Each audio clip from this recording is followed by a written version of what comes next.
Bom, eu me formei em 2016-2 na Unicinos, no comecinho de 2017-1, peguei o diploma. E comecei, quando eu saí da Unicinos, eu comecei a trabalhar com coisas que eram mais ligadas à parte de HDL, né, que é descrição de hardware. E desde lá eu vim trabalhando só com desenvolvimento de hardware e projetos de ASIC, né? Então, assim, de uma maneira bem curta, eu fiz um programa chamado Sei Brasil, que hoje em dia não existe mais. E ele é um programa que foi desenvolvido pelo governo federal para formar projetistas de circuitos integrados no Brasil. E ele é um programa que consistia em torno de 2 anos, que era um ano para treinar o engenheiro formado, né? E um outro ano para trabalhar numa empresa. E, bom, quando eu terminei o programa, na verdade, quando eu estava no final do programa, para ir para esse segundo ano, o mercado de ASIC já estava meio ruim aqui no Brasil, né? Aí no Brasil, aliás. E, aí eu resolvi procurar uma oportunidade fora do Brasil e eu encontrei uma empresa, que é a Expressif, acho que vocês conhecem, né? Que faz o famoso SP32 ou SP8266. E aí eu saí de lá e de lá eu fui para a Qualcomm. E aqui estou. Não Bom, existe mais o Sei Brasil? não, sei, Brasil acabou. O novo governo extinguiu o que sobrou. Mas tu foi logo depois de formado, tu começou esse Sei Brasil, Ana? Sim, logo depois de formado. Eu ainda tentei, eu estava trabalhando na área de sistemas embarcados, só que também estava bem complicado e tal. E aí eu sempre gostei um pouco de lógica digital mesmo, né? E aí quando eu achei essa oportunidade no, na verdade ela aliou duas coisas, né? A primeira das coisas era que na área de embarcados eu estava ficando cada vez mais pobre e não tinha como me bancar. E na área de sistemas digitais era uma coisa nova e o Sei Brasil ele te dava uma bolsa. Então era uma forma de eu me sustentar também naquela época. Porque eu passei de 2017 para estudante, então tu tem que te virar, né? E a única coisa que eu foi mais, né? E eu vou contar um pouquinho depois ali de quais são as etapas que eu acho que é interessante. Então, bom, a apresentação que eu vou fazer é sobre fluxo de projetos integrados, tá? De ASICs, né? E eu vou dar um overview e ênfase na parte de design digital, que é onde eu trabalho e onde tem o maior mercado para esse segmento, tá? Bom, a agenda é então a gente fazer um overview do mercado, as etapas para essa fabricação de ASIC, né? Do fluxo de ASIC, o mercado de ASICs e os requisitos para se tornar um designer, um verificador na área. Eu vou explicar o que é cada um também. Bom, para fabricar um ASIC, a gente diz que é um trade. Vocês conseguem ver minha tela, né? Sim, tá bem direitinho. Tá, perfeito. Então, para fabricar um ASIC, a gente diz que é um trade-off, tá? Que envolve tempo, esforço. Tempo porque leva-se anos para fazer um projeto, então ele começa desde a ideia, né? Porque o ASIC, ele é o acrônimo de Application Specific Integrated Circuit. Então é um chip, né? De forma resumida, é um chip. Então ele é muito.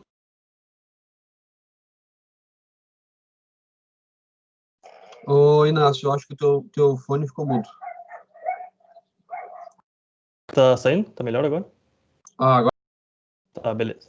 Foi mal. Aí ele também ele tem um esforço porque não é a fabricação ela demora, né? Ela é bem complexa. Eu vou mostrar as etapas de uma forma bem resumida e ainda assim eu resumi bastante. E é muito caro. Infelizmente, o processo é bem custoso, não é barato, né? E ali eu coloquei algumas centenas de milhares de dólares, mas por incrível que pareça, hoje em dia está se tornando um pouco mais acessível, né?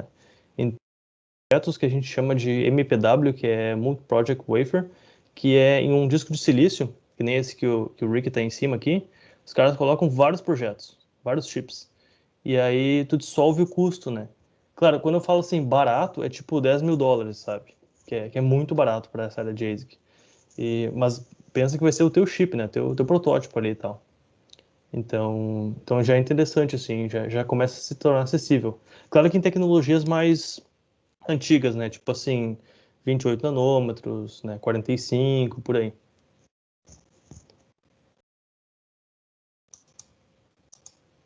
Bom, o começo da área de ASIC, ele basicamente surgiu na década de 80 ali com descrição de hardware, né, que é o VHDL, né? E o VHDL é uma linguagem, a gente diz que eu acho que até essa associação está um pouco errada, como eu conheço, né, que é fortemente tipada, a gente diz, né? Que o VHDL é uma linguagem muito boa porque é muito difícil de tu fazer um hardware diferente do planejado. Então, é uma linguagem que acaba sendo muitas vezes utilizada na indústria porque ela é extremamente difícil de tu errar e em projetos críticos ela é muito utilizada. Então, na indústria de ASIC, na área militar e na área aeronáutica, tem bastante a VHDL. Mas a diferença é que VHDL não te dá produtividade, tá? Porque VHDL, por exemplo, eu vou falar como era na minha época da Unicinos, que não faz muito tempo. O pessoal odiava a lógica digital porque fazer projetos em VHDL era um caos. Sempre tinha um erro, tinha um problema, tinha um detalhezinho que fazia o hardware não funcionar. Então ela é bem chata, realmente. Só que a diferença é que quando ela funciona realmente. Então o hardware projetado é sempre o hardware esperado e tal. E aí, com o tempo, as pessoas foram vendo que era necessário uma linguagem mais flexível e tal, e foi se desenvolvendo o Verilog. Então, a gente teve o Verilog 84, o Verilog 95, o Verilog 2001, e cada vez mais era adicionando mais recursos à linguagem, né?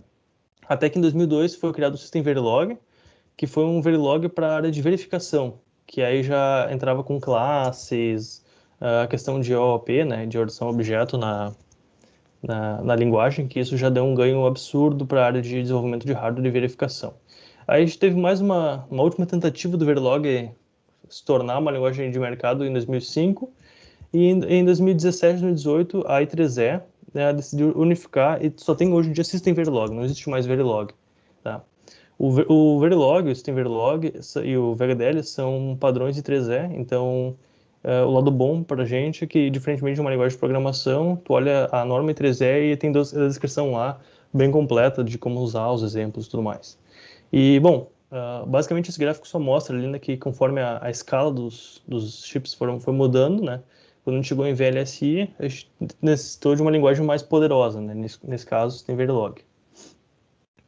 Bom, o fluxo digital de ASICs, tá? Ele tem, assim, de forma bem resumida, ele tem 4 etapas, que é a arquitetura, o design e verificação, que eu botei em negrito porque é a área que eu trabalho, síntese lógica e síntese física, tá? Então, a gente tem uma etapa inicial, que é a especificação do chip, que vem junto com o marketing, vem junto com requisitos de cliente e várias outras coisas. Aí a gente tem a parte que desenvolve realmente o chip, que transforma papel em algo factível, algo que já consegue testar em hardware, que é o design. Vai para a parte de síntese lógica, que é converter design em algo mais próximo do hardware. E síntese física, onde tu finalmente está bem próximo do silício, tá? Então, se tu olhar da cadeia, na primeira etapa, tu está em alto nível, né? E na última etapa, tu está em baixíssimo nível. Então, tu vai descendo, vai especificando. Conforme tu vai descendo essa cadeia, a dificuldade aumenta e se torna mais complexo a fabricação do chip, né? Então, depois eu vou mostrar aqui um problema encontrado na etapa 1 tem um custo lá. Um problema encontrado na etapa 4 tem 100 mil vezes o custo. Então, aqui nessa imagem do lado, a gente pode ver que tem a especificação do ASIC, daí tem um arquiteto que trabalha com o modelo comportamental, a gente tem um RTL, depois eu vou explicar o que é, e depois o GLS, que é o Gate Level. Então, e no final do final é um arquivo chamado GDS2, tá? Esse arquivo que vai para a Foundry. A Foundry é a empresa que fabrica o chip. Nesse caso, a gente tem poucas entre aspas, né? Tem tipo 16 no mundo, e a maior delas é a TSMC, que é taiwanesa, e ela faz basicamente chips para todo mundo, desde a Qualcomm até a Nvidia, a Google, etc. E o formato esse GDS2 é um formato de arquivo, tá? Bom, a arquitetura, ela é a etapa inicial onde todos os requisitos são avaliados, então é onde eu pego todos os detalhes, as nuances do chip e o objetivo pelo qual o chip foi desenvolvido. É feita uma modelagem do sistema e feita uma análise para ver se é viável ou não a fabricação do chip. E é também feito todo o planejamento, é como se fosse a base de todo o projeto que vai se construir em cima do chip. Então, normalmente, quando se trabalha na arquitetura, tem que ter uma experiência muito, muito longa de mercado e de projetos, porque não é algo simples, é algo que leva bastante tempo e realmente é algo bem custoso, porque qualquer erro na arquitetura tem um impacto absurdo no projeto. Então, o arquiteto normalmente é o cara que recebe o maior salário e é normalmente o cara que tem o maior, digamos, o maior pepino para se incomodar se algo acontece. E normalmente a arquitetura ela pode ou não, depende do projeto, do time, da empresa, das pessoas, ter um modelo em alto nível, e alto nível quando eu falo em ASIC é C, C++ ou System C, de como o chip funciona. Isso é entregue para os designers, que seria a próxima etapa. Bom, no design da verificação, que é onde eu trabalho, a gente recebe essa especificação, tá? E normalmente ela é um arquivo, um arquivo de texto, né? Que tem que ser revisado e lido, e o designer ou o engenheiro de verificação, ele tem que ser responsável por transformar aquela especificação, aqueles requisitos em microblocos, e esses microblocos vão compor o hardware em si. Então, eu finalmente transformo a ideia do arquiteto em algo factível, em bloquinhos de hardware, né, que nem tem nessa imagem aqui, em algo que vai se tornar silício futuramente, né? E nessa primeira etapa, uma vez que a gente começa a codificar, é feita uma análise inicial de área, consumo de energia, e uma análise também em relação à frequência de operação, porque conforme tu troca a frequência de operação do chip, tu aumenta o consumo, tu pode mudar as margens, a forma como o hardware se comporta, etc, etc. E é a parte que tu começa a fazer a codificação do hardware em si. Então, essa é a etapa que faz a primeira tradução para o mundo real do chip em si, né? De forma bem direta, se eu pegasse todo o RTL, que é o produto final dessa etapa, eu poderia colocar ele numa uma plaquinha aqui em casa e fazer o chip rodar. Por exemplo, na Snapdragon da vida, eu podia pegar e colocar aqui na plaquinha e fazer ele rodar, né? Obviamente que se eu tiro o hardware, se eu tiro o RTL de onde ele está, eu tenho um risco porque são arquivos criptografados e guardados pela empresa. Então, é algo que o controle é bem rígido em relação ao projeto, porque isso é basicamente a receita de bolo, né? A diferença entre o design e a verificação é que o designer, ele faz o hardware em si, ele escreve o Verilog, né? Aqui é um exemplo de System Verilog, de uma máquina de status. E o verificador, ao mesmo tempo, ele monta um ambiente de teste para testar aquele hardware. Então, o verificador, normalmente a relação é o seguinte, para cada designer tu tem 2 verificadores, tá? E o verificador, ele monta todos os sets de testes e todos os corners, todos os possíveis casos, para garantir que o hardware funciona em todas as etapas funcionais e que para todos os aspectos que foram projetados, ele atende aos requisitos. Então, o verificador, ele trabalha em System Verilog totalmente. O designer pode ou não trabalhar em System Verilog.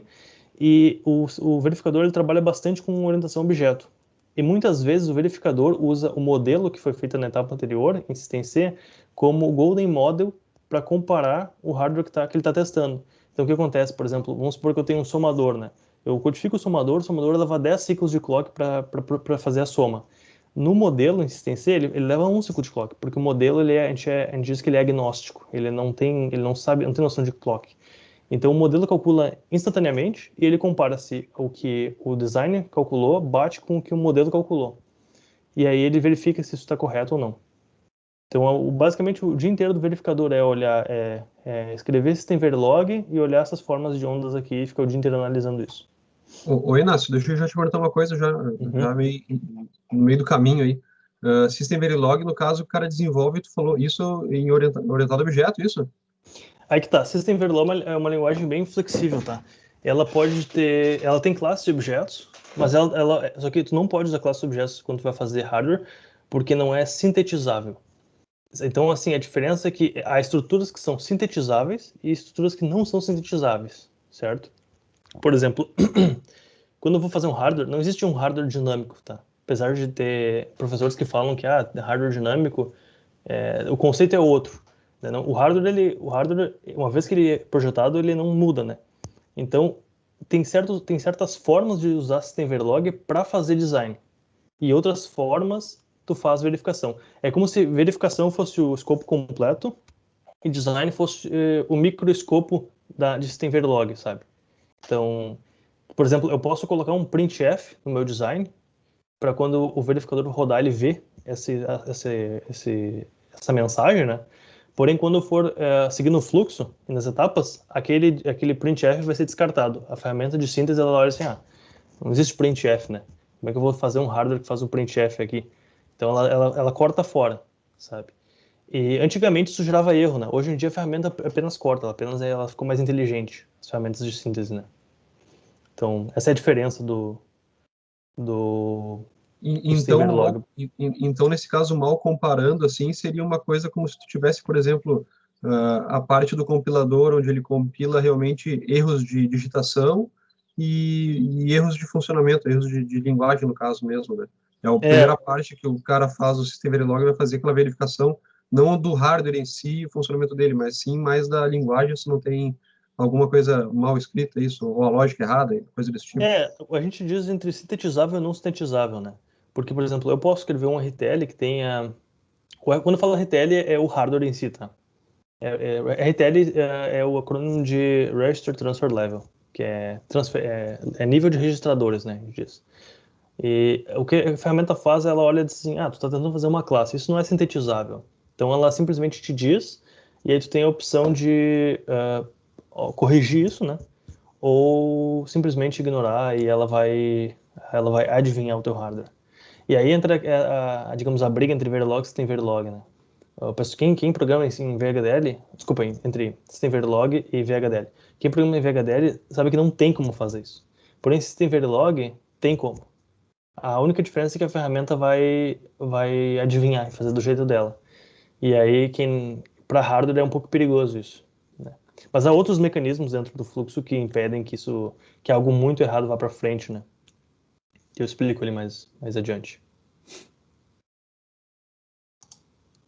Bom, a outra etapa aqui que eu coloquei é que, assim, o que acontece é que, quando eu falo assim, que é um loop entre design de verificação, codificação, é que isso demora meses num projeto. Então, eu vou codificando, o verificador vai testando. Então, por exemplo, eu vou lá e implemento uma função X, eu digo ao verificador, isso aqui é para estar funcionando, testa aí. Aí ele vai lá, testa, não, tem um bug. E aí isso vai e volta, vai e volta, vai e volta.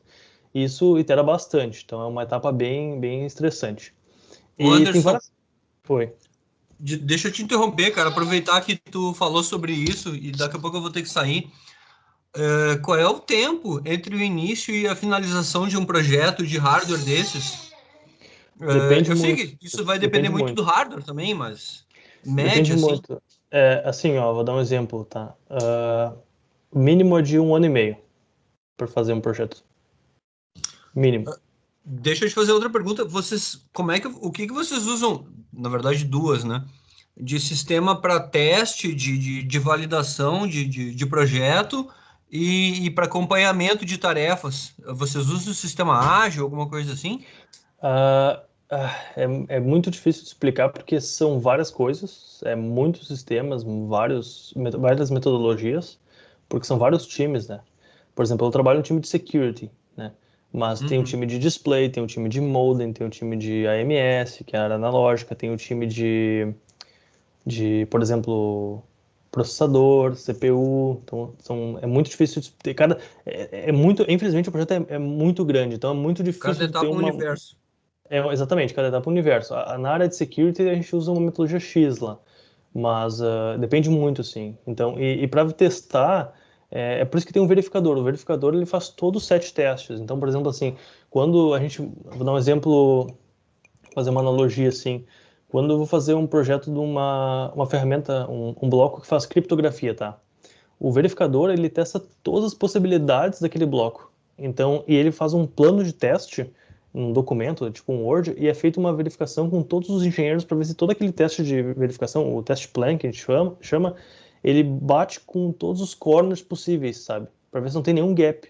Porque, por exemplo, na verificação, tu não consegue rodar todas as possibilidades. Então, tu tem que ver se aquela lista que tu colocou ali está dentro dos critérios mínimos, né? para seguir adiante.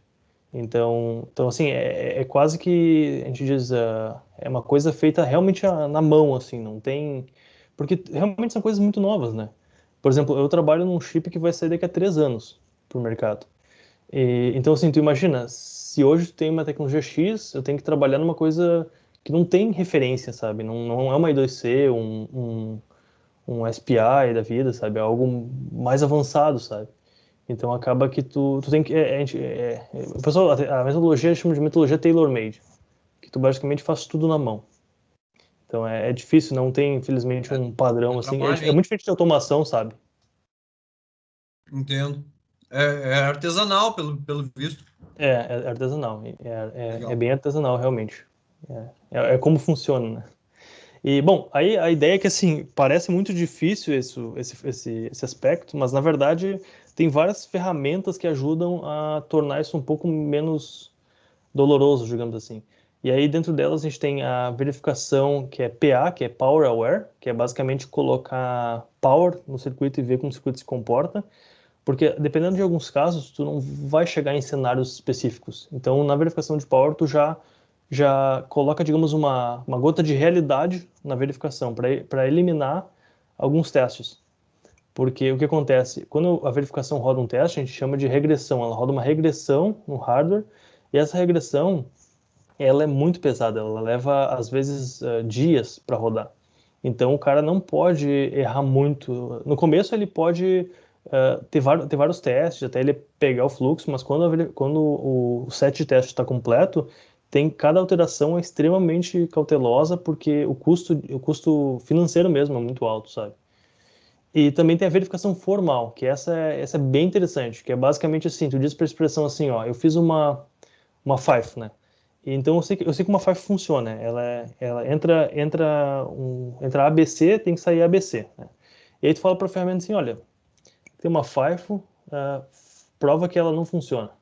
E aí a ferramenta usa uma porrada de recursos matemáticos para provar de forma booleana que tem um bug. E ela te mostra, e a ferramenta ela é maldita, ela te mostra qual a entrada, em quantos ciclos de clock que gera aquele bug, e tu olha assim, bah, mas como é que essa ferramenta encontrou esse negócio, que desgraçado? E ela sempre encontra.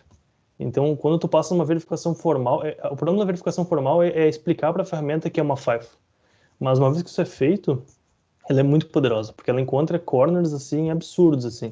E isso, basicamente... Assim, tudo quando eu falo, assim, que ela é rápida, é porque é dinheiro, tá? Porque qualquer atraso é muito caro para as empresas. Porque tem janelas de produção, sabe?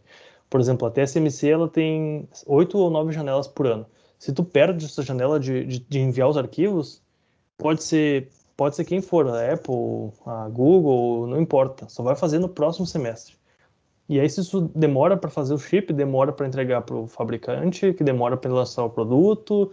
Então, tem toda uma cadeia de atrasos que impacta de forma monstruosa, assim.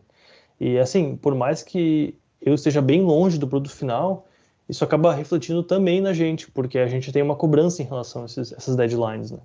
Então, quando a gente está próximo do item G ali, que é o RTL Freeze, a situação fica bem apertada, assim, porque, tipo assim, quando congela o RTL, que é congela o código, qualquer alteração, tu tem que chamar todo o time do chip, explica, ó, a cagada é essa, aconteceu por isso, isso e isso, vocês aprovam a correção? Eles podem negar ou não.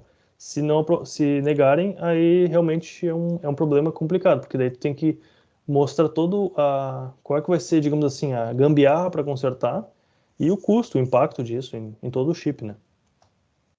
E como eu botei ali, é umas etapas mais estressantes e E importantes. isso acontece muito, né, Sil, de ter que, da zoeira, assim, do cara ter que fazer gambiarra para resolver? Não, capaz. Nunca vi acontecer. Mas eu Não é ouvi um comum, não. mito, Anderson, uma vez, a Intel, por exemplo, vai desenvolver o i7, aí produz, aí queimou algumas coisinhas, daí vendem por i5, i3, é verdade Cara, tu essa sabe fake que news aí? a diferença, assim, eu nunca trabalhei na Intel, né? Mas eu tenho colegas 4 ou 5 colegas que trabalharam lá, e o que eles falam é que, assim, primeiro a Intel faz tudo na mão, tá? Então, na Intel, o designer, ele não é que nem a gente, que ele faz System Verilog, Hardware System Verilog. O designer faz a nível, a cada transistor ele sabe onde colocar, como colocar. É algo bem, assim, Baixo nível, bem no caso. customizado, a gente diria, bem customizado. Por isso que eles são caros, tá? E a história que todo mundo conta é que, assim, Core 5, Core 3, Core 7, a arquitetura é a mesma, tá? O que muda é, tipo assim, como o Cassiano falou, sei lá, tem 4 threads, e aí uma CPU não tá botando, a gente vai lá, desabilita um fuse, que é basicamente uma célula no hardware, e diz, isso aqui era um i7, agora é um i5. Isso aqui era um i5, era um i3, entendeu? Então é passado uma... Não, nada se joga fora, entendeu? Se aproveita 100%. Porque o yield, que é o aproveitamento no silício da Intel, é muito baixo. Já que eles têm algo... A densidade deles é muito alta, né? Normalmente eles colocam muitos transistores por metro quadrado, por micrômetro quadrado. Então tem isso aí. Bom, a próxima etapa do fluxo é a síntese lógica, tá? Eu não sei se é um motor de tempo. A síntese lógica, ela converte aquilo que eu escrevi, aquele system Verilog, em portas lógicas. E aí, quando eu falo porta lógica, é porta lógica mesmo, sabe? Tipo NAND, OR, XOR. E ela cria uma lista de portas lógicas. Então, todo aquele hardware, ele vai virar flip-flops e gates, né? E essa lista ela é bem grande, tá? Um arquivo de netlist, que a gente diz, que é das gates, ele tem, tipo assim, 10 megabytes de texto, né? Porque é só instanciação de porta lógica. E normalmente a síntese lógica, uma síntese lógica bem, assim, sem otimizações, ela leva alguns dias. Uma síntese lógica final, ela leva semanas para terminar, dependendo do design, né? Se for feito, por exemplo, de forma macro ou micro no chip, né? Qualquer alteração do RTL, tá? Nesse estágio a gente chama de ECO, que é Engineering Change Order. E aí, como eu falei, tu tem que chegar lá no cara lá e é tipo assim, tu é o designer e tem, sei lá, 30 engenheiros que são os donos do chip e tem que explicar isso para eles, né? E eles podem ou não aprovar. Se eles aprovarem, show. Se eles não aprovarem... E eles perguntam bastante, assim, tipo, por quê e tal. Não... E normalmente as pessoas, elas sabem muito Elas entendem muito bem o hardware. Então, não adianta, não tem como tu mentir. Tem que ser honesto ali e explicar por que isso aconteceu, né? E sempre tem aquela famosa, digamos, famoso feedback como é que a gente faz para não errar isso de novo, né? E isso é muito bom, isso é um aprendizado bem interessante. Bom, nesse estágio da síntese lógica, a gente adiciona as constraints, que são as restrições do chip, que é frequência de operação, temperatura de operação, as tensões no chip e todos esses parâmetros de hardware, né, mais físicos e tal. Também são inseridas estruturas de teste, a gente chama de estruturas de DFT, que é scan chains, as scan chains que quando tu usa JTAG e tu vai ligando as portas lá do micro, essas scan chains são inseridas nessa etapa. Self-test, que é, por exemplo, MBIST e tal. E depois que a gente termina essa etapa, a gente tem um netlist final, e a gente pode fazer uma simulação chamada de GLS, que é Gate Level Simulation, que é basicamente simular nível de síntese lógica o chip. Ela é bem mais demorada, porque aí tu já tem a inserção do negócio chamado de Wire Load Models, que é basicamente a latência das gates. Então aí tu já consegue saber se o chip vai ou não funcionar naquela velocidade e qual que é a gordura que tu tem para queimar no fluxo, né? Bom, a última etapa, que é a síntese física, ela é a etapa mais complexa, tá?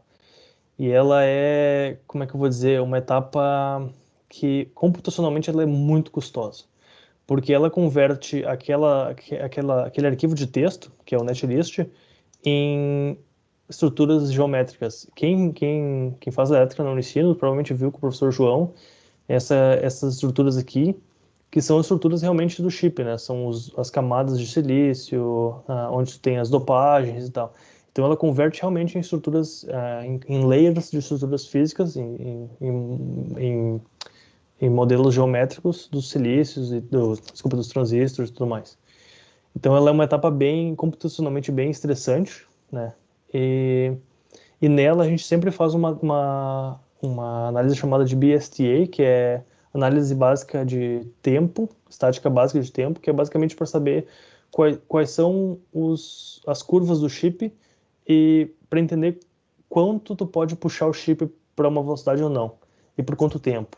Então é basicamente uma análise de esse flip-flop consegue rodar a 1 GB ou não dá? Ou tem que rodar um pouquinho menos, tem que ir subindo e tudo mais.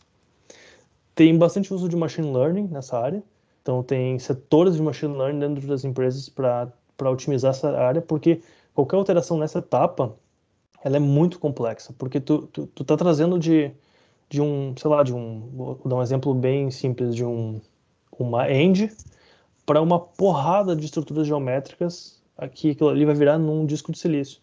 Então não é simples de fazer. E o nodo tecnológico é o principal desafio. Então vocês podem ver que a Apple lançou agora o M1, que tem 5 nanômetros.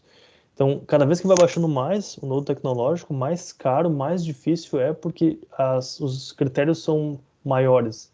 Então fica mais complexo de se fazer. E, infelizmente, pode levar meses, é comum levar meses a síntese física de um chip, né, para ela terminar. E ter um grid de processamento é essencial, né? Então são usados servidores e servidores para processar e distribuir esses algoritmos, esses softwares de CAD. E qualquer alteração no código, o impacto é absurdo, assim, tipo, é muito bem avaliado. Às vezes pode parecer algo muito simples, mas muitas vezes não acontecem as alterações porque o impacto é realmente muito grande. E ele põe em risco toda a qualidade do chip em si, né? Uma mudança de versão, então, seria, por exemplo, o cara consegue fazer reaproveitamento de parte do desenho que já está pronto, por exemplo, porque, pelo que eu entendi, o Sim. cara, quando compila lá, gera os arquivos de portas lógicas e flip-flops, e aí o cara começa, o roteador lá, o cara que roteia, começa a desenhar, né? Mas aí, se está com uma versão nova, por exemplo, um reprojeto, por exemplo, o cara vai gerar um novo grupo de portas e novo grupo de flip-flops, por exemplo. Como é que tu importa isso? Ele aceita bem? A ferramenta aceita de boa isso? Bom, são várias ferramentas no fluxo, tá? São vendors bem específicos, que é, por exemplo, a Cadence, Synopsys, Mentor. E eles têm essas possibilidades de importar, que a gente chama de importação de hard macros. Que, por exemplo, quando tu tem vou dar um exemplo bem comum, assim. Vamos supor a DDR, tá? Normalmente a tecnologia DDR ela demora para mudar, né? Então o controlador de DDR normalmente ele é o mesmo, só muda que tu tem mais memória às vezes, ou às vezes tem mais um canal. Então, para não ter que perder tempo nisso, e como tu mesmo falou, a tecnologia é a mesma, às vezes de um chip para outro, tu simplesmente pega toda aquela estrutura lógica, tipo assim, até a etapa da síntese lógica, tu trata da mesma forma. Mas na etapa da síntese física é usado como se fosse um arquivo de blocos que ele importa apenas aquele módulo e coloca aquele módulo no silício. E aí o teu trabalho é fazer o interfaceamento dessa macro, né? Desse conjunto de estruturas ali dentro com o resto do chip. Então tem isso bastante, é bem comum, né? Boa pergunta isso daí.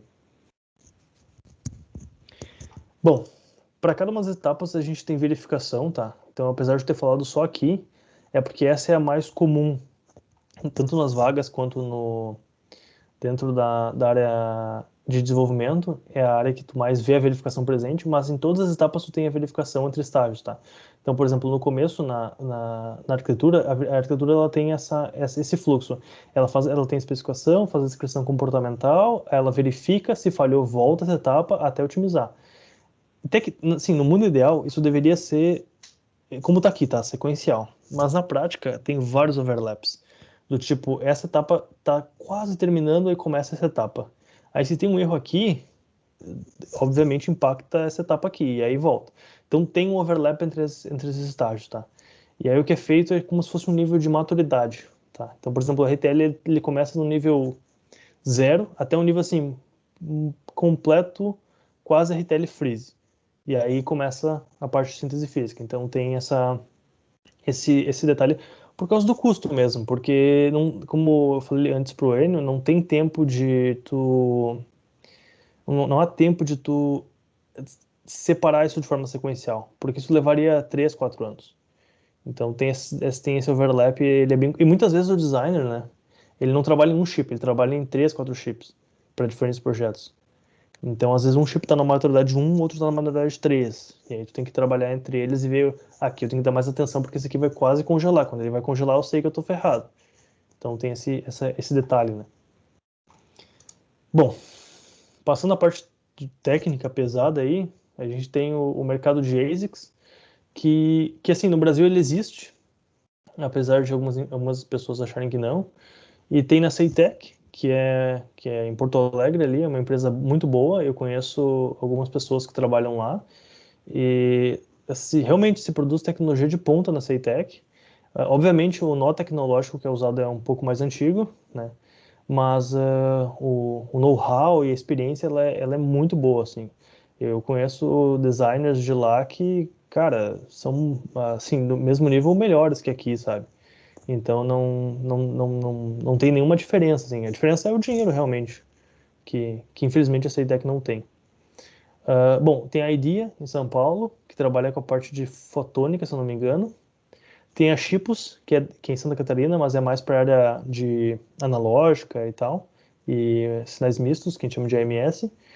E tem a Cadence, que é uma empresa de EDA, que é basicamente... A Cadence é como se fosse Como é que eu vou dizer?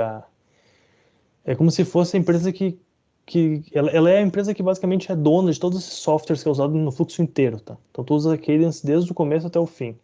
Tem vários vendors, a Cadence são dos mais ricos e mais famosos. E em Minas Gerais tem o escritório deles.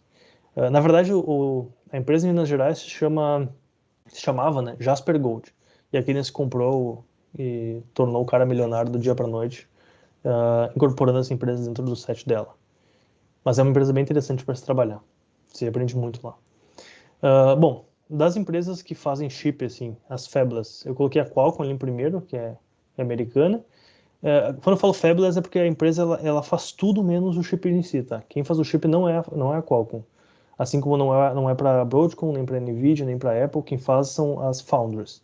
Então a gente chega lá, o produto final da Qualcomm, digamos assim, seria o arquivo com o chip em si, né? E aí tem a taiwanesa, que é a MediaTek, a AMD ali, né? A High Silicon da China, que está crescendo bastante. E no mercado, tu tem 3 posições bem claras para nossa área, digamos assim, que é Design Engineer, que é o que eu faço, Verification Engineer, né? Que eu já expliquei anteriormente, Emulation Engineer, que é o cara que vai pegar o que esses dois caras fizeram e colocar numa placa física e testar e fazer software em C para isso.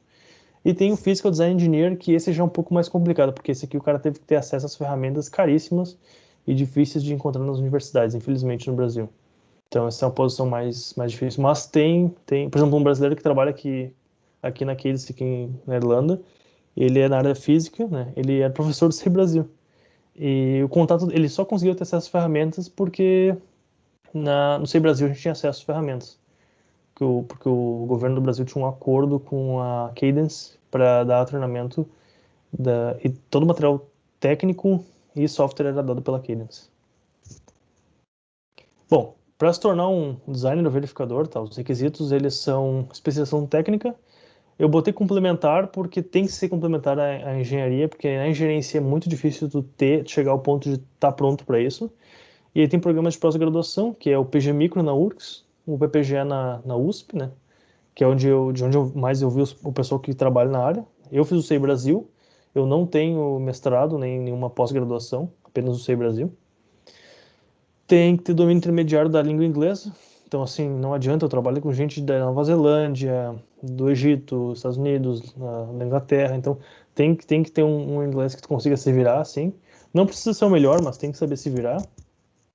Tem que ter interesse pelo assunto, porque é muito comum tu pegar um projeto, assim, que é, por exemplo, sei lá, HDMI 7.0. Aí, tipo, não existe a especificação, tu tem que ir atrás, então tem que ter um interesse.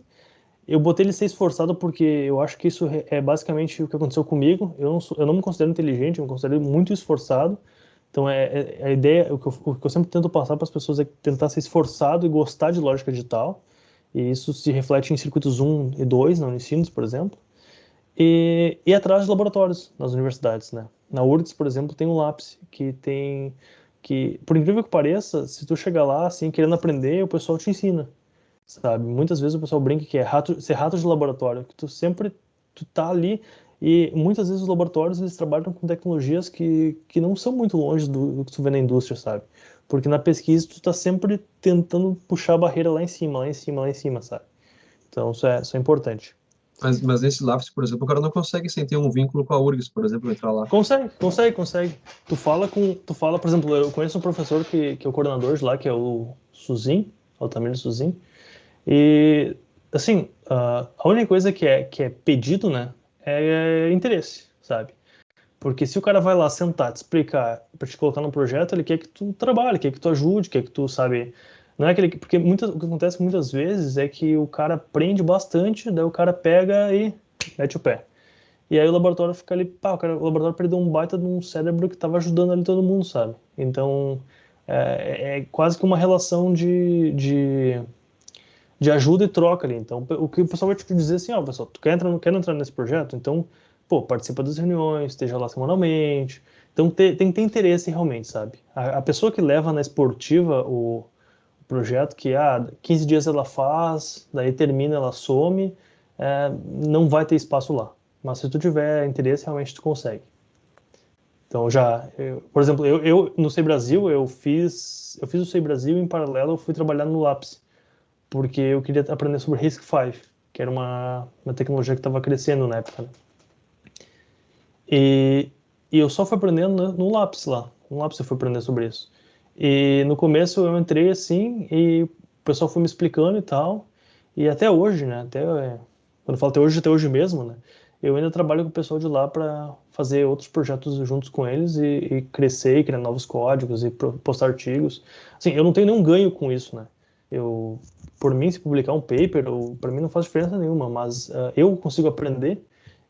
É um playground para quem é designer, porque eu não posso chegar na Qualcomm lá e dizer assim, vou lá fazer minha CPU RISC-V e aí, pessoal, coloca aí no chip. O pessoal vai me dar um pescotapo, entendeu? Não existe isso, né? Para brincar, tu tem que estar num laboratório e também tu acaba ensinando muitas vezes as pessoas, sabe? Isso é muito legal, tu tem uma troca de conhecimento. Por exemplo, um dos caras que trabalhou comigo lá foi o Gustavo Willian, que trabalha na Ceitec, e ele me ensinou visão computacional para hardware e eu ensinei para ele SoC, que é System on a Chip, que é basicamente o que eu estou mostrando ali, né?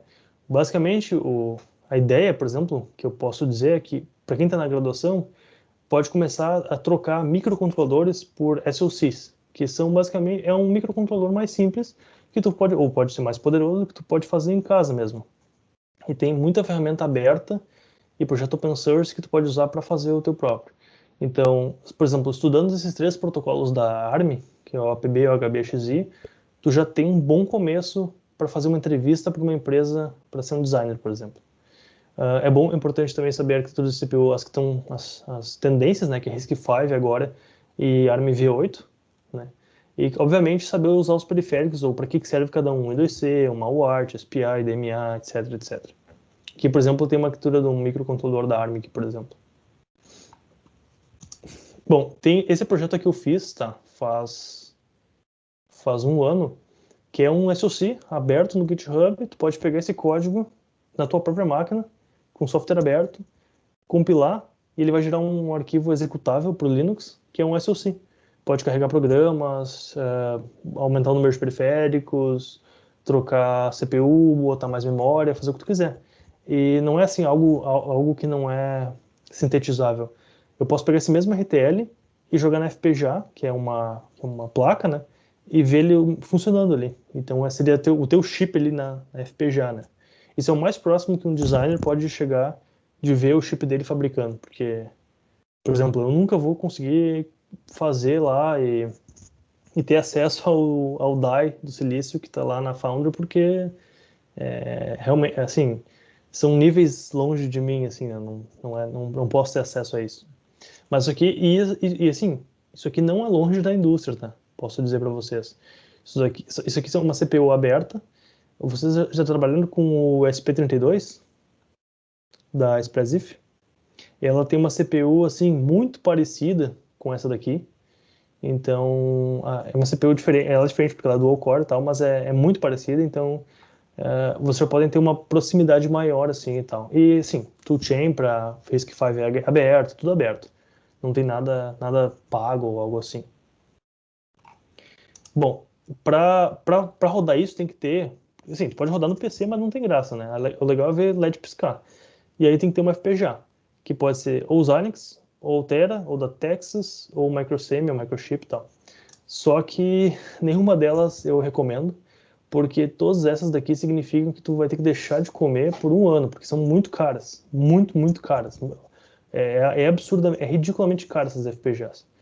Entretanto, tem outros vendors como a Lattice, por exemplo, que ela tem FPGAs de baixo custo. E aí, um tempo atrás, no Hackaday, um cara descobriu que essa controladora de LED que vendia no AliExpress, ela custa tipo $15, se não me engano. Ela tem uma FPGA. E ela tem uma FPGA bem monstra nela, que é tipo 30 mil elementos lógicos. Tu consegue colocar uma CPU quad-core aqui dentro. O Hackaday é excelente para esse tipo de coisa, né? Exatamente, o Hackaday é excelente, excelente. Cara, se tu tá antenado, tu acha isso. E, cara, tu imagina $15. Tu bota uma CPU quad-core tua, com os teus periféricos, que tu consegue programar em casa, isso é muito legal. Então, são baita de um startup para quem tá começando e quer aprender, e quer testar, e quer pegar prática.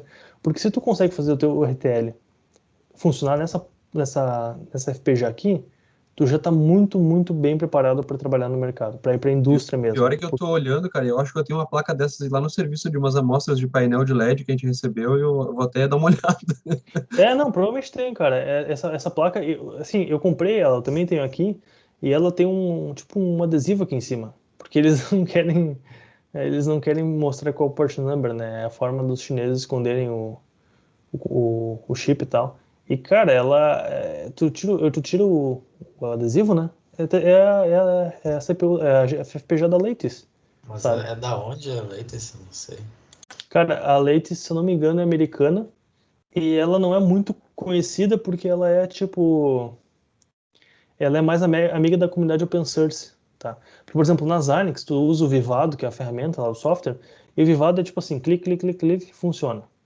Que a ferramenta faz tudo. Só que assim, na Lattice tu tem que instalar um toolchain, daí tem todo um, assim, quem quer consegue achar o setup e como faz.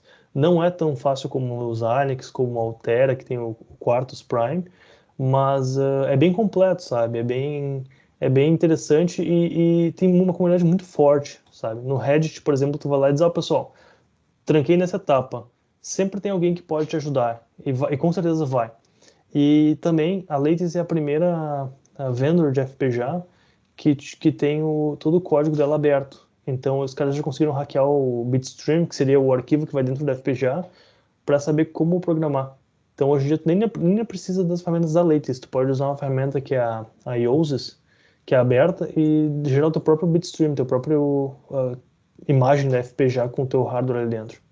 Então isso é bem legal. E era isso. Era isso. Aqui é o meu GitHub, se alguém quiser ver algum projeto aberto ali. E se tiverem alguma dúvida ou algo, só falar. Acho que eu passei um pouco do tempo aí, mas... Não, na verdade, o nosso tempo está tranquilo. A gente tem tentado usar a meta de 30 minutos, mas é impossível. Ninguém conseguiu. A gente estava até fazendo uma relação, né, Cassiano, desse semestre hoje é o encerramento da temporada do KSR, né? Porque agora entendi. já começa a semana de provas e já não dá mais. Sim, e a gente sim, fez as sim. estatísticas lá para divulgar. E, cara, todos eles, o mínimo foi de uma hora. Eu vou deixar o pessoal perguntar, então, algumas coisas. O Felipe Nicola já está com a mão levantada. Fala aí, Felipe. Eu conheço daí bem. Como é que é o café do lugar onde tu trabalha? Cara, ele é muito bom, cara. É muito bom o café, cara. Conheço bem isso aí. A gente tem uma piada interna que o Felipe trabalhou comigo na época que eu estava saindo da Unicinos. A gente tinha uma startup, né? E tinha umas piadas internas aí. Eu tenho outra pergunta também. Não sei se. Na verdade, tem várias. Fala aí. Tu já falou um pouco, mas das ferramentas, vocês usam. Tu fala o que tu pode, né? Claro que tu tem restrições, né? Quanto Sim, a tem. Qualcomm, né? Mas a ferramenta que vocês usam, pelo que eu entendi, é a mesa da Cadence, né? E eu queria perguntar também qual simulador, no caso, né? Pelo que eu vi ali, vocês usam vários, né, para as diferentes etapas, mas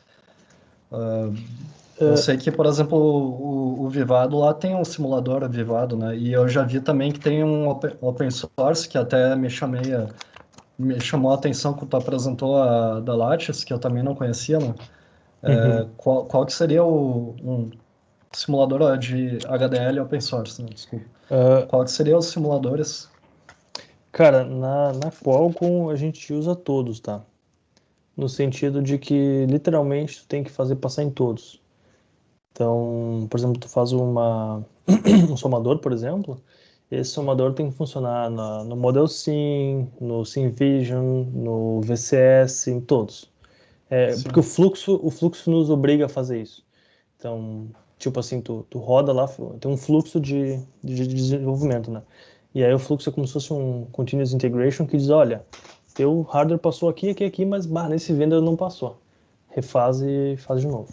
Isso é bem chato, mas é assim, porque qual que é a ideia, né? Qual a probabilidade de tu errar em todas as ferramentas? É muito baixo. Porém, a probabilidade de tu errar em uma delas é muito alta, por experiência, né? Então, na indústria são todas, tá? Mas é tudo muito automatizado, então, assim, fica muito abstrato pro projetista se ter que saber uma ferramenta ou outra, sabe? Mas eu posso falar, por exemplo, assim, no que eu uso aqui quando eu estou em casa, assim. Eu uso sempre GTK Wave, tá? Que é na verdade, uma ferramenta de simulação, ele é apenas um viewer de arquivos VCD ou Sim, LXTS. E já uso tentei usar. ele é bem, cara, ele parece assim, da década de 90, sabe?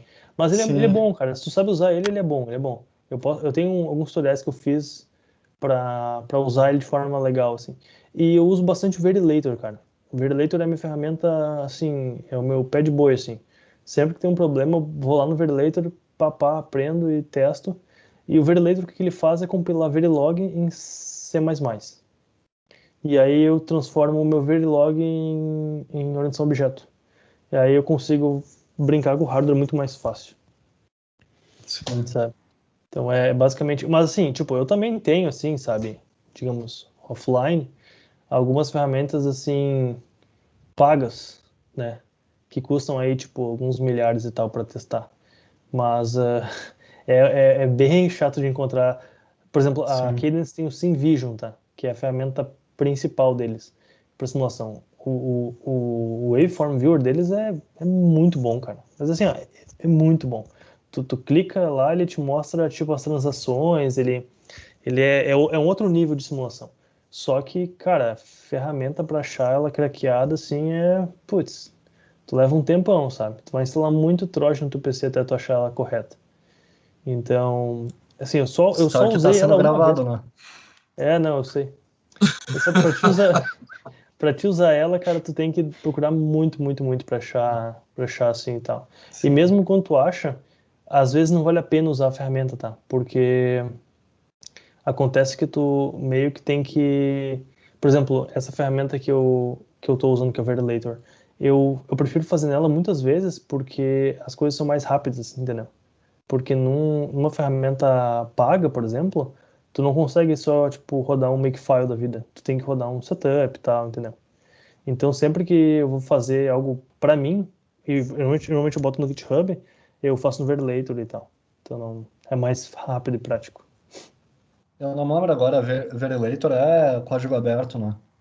Sim, é todo aberto, cara. E, por exemplo, ontem eu encontrei um bug na ferramenta. Aí eu reportei lá e, tipo, em algumas horas, o Wilson Snyder, que é o criador, respondeu já fez um fix e tal. Então, tipo, isso é muito legal. Muito legal mesmo. Legal. Eu tenho várias ferramentas. Ferramentas não, perguntas, mas eu não quero tomar talvez mais alguma outra pessoa O tem alguma Daniel tinha pergunta? levantado a mão, eu não sei se ele baixou a mão Sim. agora. Se quer perguntar ou quer falar? Quer falar, Daniel? Opa, tudo bem, pessoal? Ô, Anderson, E aí, aqui Titelo? na época de Natal, mano, tu já comprou quantos Baileys? Comprei alguns, Tá com fazendo promoção, estoquezinho pô? aqui. É, só que assim, né? Nessa época é teu primeiro Natal aqui? Não, não, segundo já. Então tu sabe que no Natal é quando tem sorvetinho de Baileys, tem picolé de Baileys, é tudo de Pois é, Baileys. cara. É muito bom mesmo. E, Isso é bom. tá, e só me diz uma coisa, Vantagens. quanto tu vai pagar pra eu não falar tuas dicas aí? Porque tu sabe, pode pegar e ir pra Cork amanhã e já tá aparecendo aí e tá falando pra empresa, né? Ao Pode vivo, vir, hein? cara, pode vir, é bom. Tá em Dublin? Em Lixlip, que é... Sabe Oh, onde que é a fábrica da Intel? sei. É 1,5 km, 2 km daqui de Ah, casa. legal. Ah, não, cara, aí é metrópole perto daqui. Aqui é a segunda maior cidade que tem menos que Novo Hamburgo, sabe? É muito pequenas cidades aqui. Uma E rivalidade, hein? Uma é rivalidade, hein? bem tenso. É engraçado que tem uma cidade que tem tipo 200 mil habitantes, tem um site da Apple que é gigante, e o da Qualcomm que também é gigante, que é Amazon também e tal. Eu tava falando com o Cassiano quando que tu ia se mudar pra Apple, cara. Construir um Mac aí, fazer a tradução do Siri. Eu acho que é a tradução, né? É aí que eles fazem, né? Cara, eu vou te falar que assim, depois que tu entra nesse mercado, as empresas viram. O RH vira bem agressivo, digamos assim, né? Tu sempre recebe uma Ah, mensagem no sim. RH assim, ó, fulano, quer trabalhar com a gente? Tá aqui o salário. Pá! Tipo, os caras nem fazem entrevista, sabe? Porque eles são. É bem, é bem, digamos assim, sedutor nas propostas e tal. Cara, empresa americana, isso é uma coisa que acho que tu pode ver também daí. Eles têm vários recursos que eles te colocam para te ficar preso neles, digamos assim. Não presos, mas, por exemplo, se tu sair, tu perde vantagens que é dinheiro, às vezes, sabe? Tipo, ações, programas de benefícios que tu acumula e tal, sabe? Então, é um Sim. mercado nesse aspecto é bem legal e tal. E empresa americana também é bom porque Tem eles empresas. sempre puxam o cara, assim. Depende, né? Se tu tá numa empresa americana na Irlanda com cultura irlandesa, é diferente. É mais devagar daí o negócio, vai mais calminho, entendeu? E É, é assim tem, que tem, funciona, é assim que a Intel é aqui. é, Ah, tem seu jeito. O jeito é, irlandês sempre existe, né, cara? Não tem como só não é escapar. mais vagabundo, só não é mais preguiçoso que o australiano. Ainda bem que a minha empresa é australiana. Caraca, ó, xenofobia, hein? Xenofobia, cara. Os Não, já, irlandeses, pô, eles curtem o pub. outro dia eu fui acusado de racismo e um colega meu de trabalho irlandês falou: Como assim tu foi acusado de racismo, tu é brasileiro? Obrigado aí. Ô, Titão, não monopoliza aí, tem perguntas técnicas aí. É bom, tá. Daqui a um outro dia eu passo aí em Cork e dou uma visitada. Pode vir, cara, pode vir. Nação aí, pessoal. Até mais. Cortou o cara, Cassiano. Agora fala então, hein? Esse aí eu conheço de longa data. Eu já Mas tentei trazer o Kaká pra Irlanda milhões de vezes, mano. Tenta trazer o Kaká, vamos ver se ele vem. eu tô enraizado, o Brasil vai crescer muito. Mas, ô, Anderson, uma dúvida. Tu, quando tava na Expressif, era na China mesmo? Sim ou não? Cara, Só para eu entender o contexto. depende. E aí, É que. seguindo, só para Aham. fechar, como é que é trabalhar para Expressif e agora para Qualcomm? Eu imagino que sejam mundos bem distintos, né? Cara, é bem diferente, cara. Essa é uma boa pergunta aí. Tipo, eu trabalhei na Expressif no final de 2018 e, cara, eu fui pra China no total acho que umas 5 vezes. E uma das vezes eu fiquei 30 dias lá trabalhando. E é outra mentalidade, sabe? Por exemplo, a Expressif ela é menor que a Qualcomm, obviamente, né? E a Qualcomm, ela tem uma forma de pensar que é muito diferente da Expressif.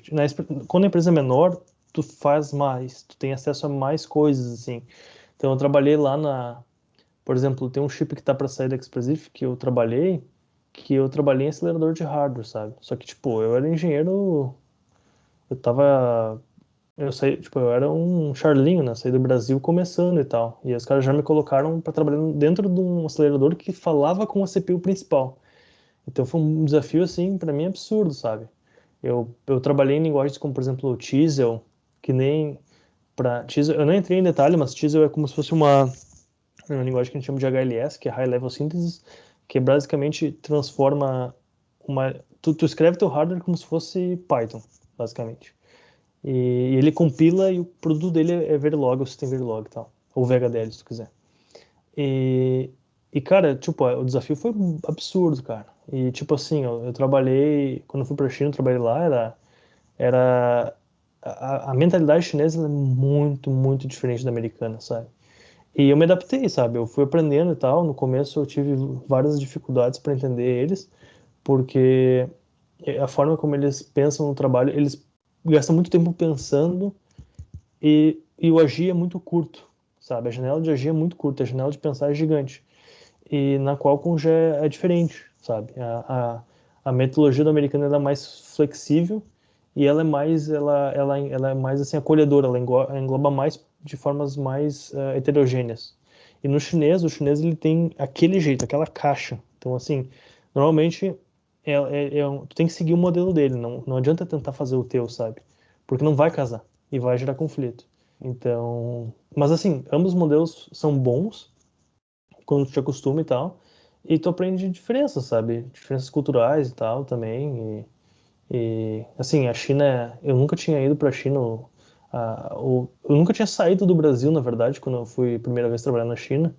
Então, pra mim, foi um mundo, assim, totalmente novo, sabe? Mas depois que eu passei, a Experience foi um bom aprendizado, porque depois que eu saí dela, eu entrei na Qualcomm e o desafio inicial foi menos impactante, sabe? Porque, por exemplo, num Snapdragon, eu não vou trabalhar lá na CPU ou perto da CPU, vou trabalhar num periférico, algo mais simples, né, e tal. Então tu já tem uma visão, assim, tu já te coloca diferente, sabe? Então tu tem esse delta, assim, sabe?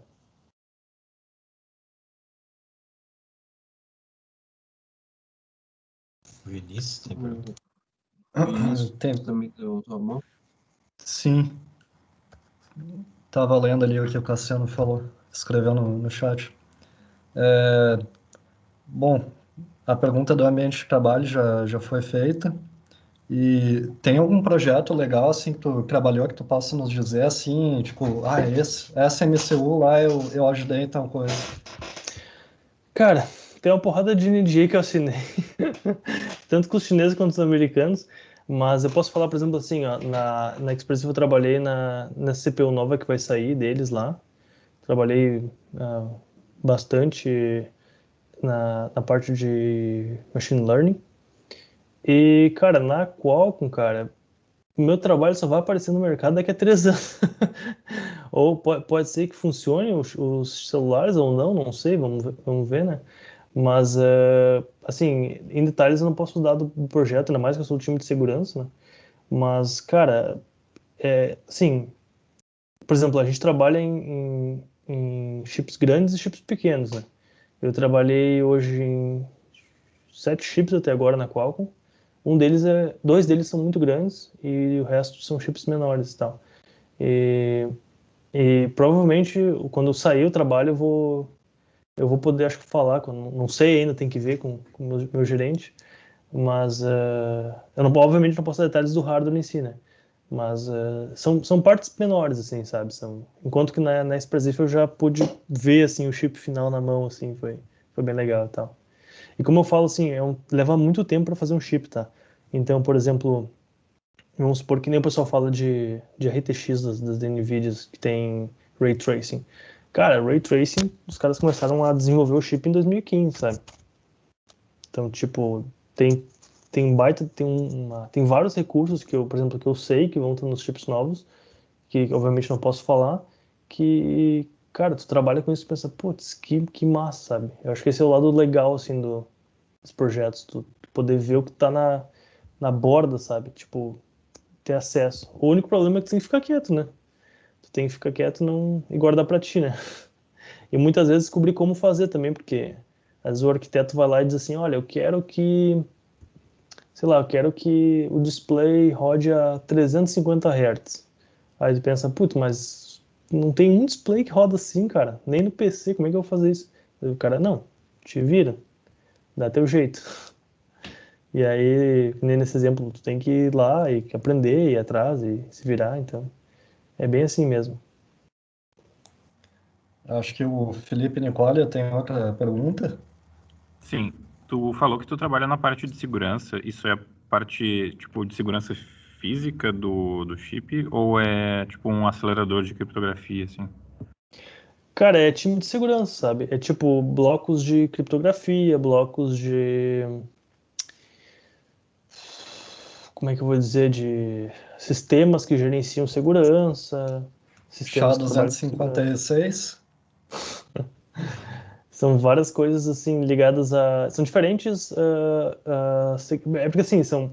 Na área das empresas, tu produz IPs, né? Então, por exemplo, eu trabalho em 2 IPs hoje, basicamente. Para diferentes chips, obviamente. E cada IP tem uma funcionalidade específica no chip, né? Alguns são conjuntos de blocos de criptografia, outras coisas são. Mas são temas, digamos assim, IPs relacionados à criptografia, ou segurança, ou gerenciamento, ou algo do tipo, sabe? É que, na verdade, o conceito criptografia ele é muito amplo, né? Tem várias subníveis e subquestões ligadas a isso, né? Tipo, tu pode trabalhar em algo que é, sei lá, que é embaralhamento, mas pode trabalhar também em algo que é freshness, que é, sei lá, tornar o dado que tu tá colocando lá diferente para quem olha de fora, toda vez diferente e tudo mais. Então depende muito, sim. Eu só não posso entrar entre eles porque realmente é questões de... Sim, beleza. Valeu. Valeu, Felipe. Tem mais outra pessoa com pergunta? Que eu tenho mais. Vai Tem ficar. Ah, verdade. O Cassiano perguntou, posso falar a tua pergunta? Vai lá. O Cassiano, então, sem voz, perguntou, e essa galera de fora aí, Qualcomm, Express, Expressivos, vem o RH brasileiro como bem capacitado?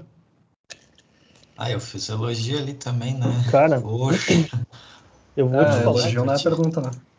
Eu vou te falar que, assim, no Brasil, o cara tem que ser goleiro, zagueiro, atacante, centroavante. O cara tem que ser tudo, tem que ser treinador. É impressionante, sabe? Eu digo que na minha visão, o profissional que ele é bom no Brasil, aqui ele é facilmente bom. Tipo assim, aqui pra ele, o cara... Porque quando tu chega a primeira vez, pensa, bah, eu vim do Brasil lá, tipo, lá a gente tá trabalhando contando feijão e tal. Aí tu chega aqui e tu pensa, ah, não, peraí, só um pouquinho, isso daí eu sei fazer, sabe? Então tu começa a ver que não é tão ruim o que tu sabe, né? Então eu digo que eu acho o RH do Brasil muito, ainda assim, muito exigente em relação ao mercado real no Brasil, sabe? Porque tem muita vaga aí, cara, que o requisito aqui é, tipo, 10 vezes menor, sabe?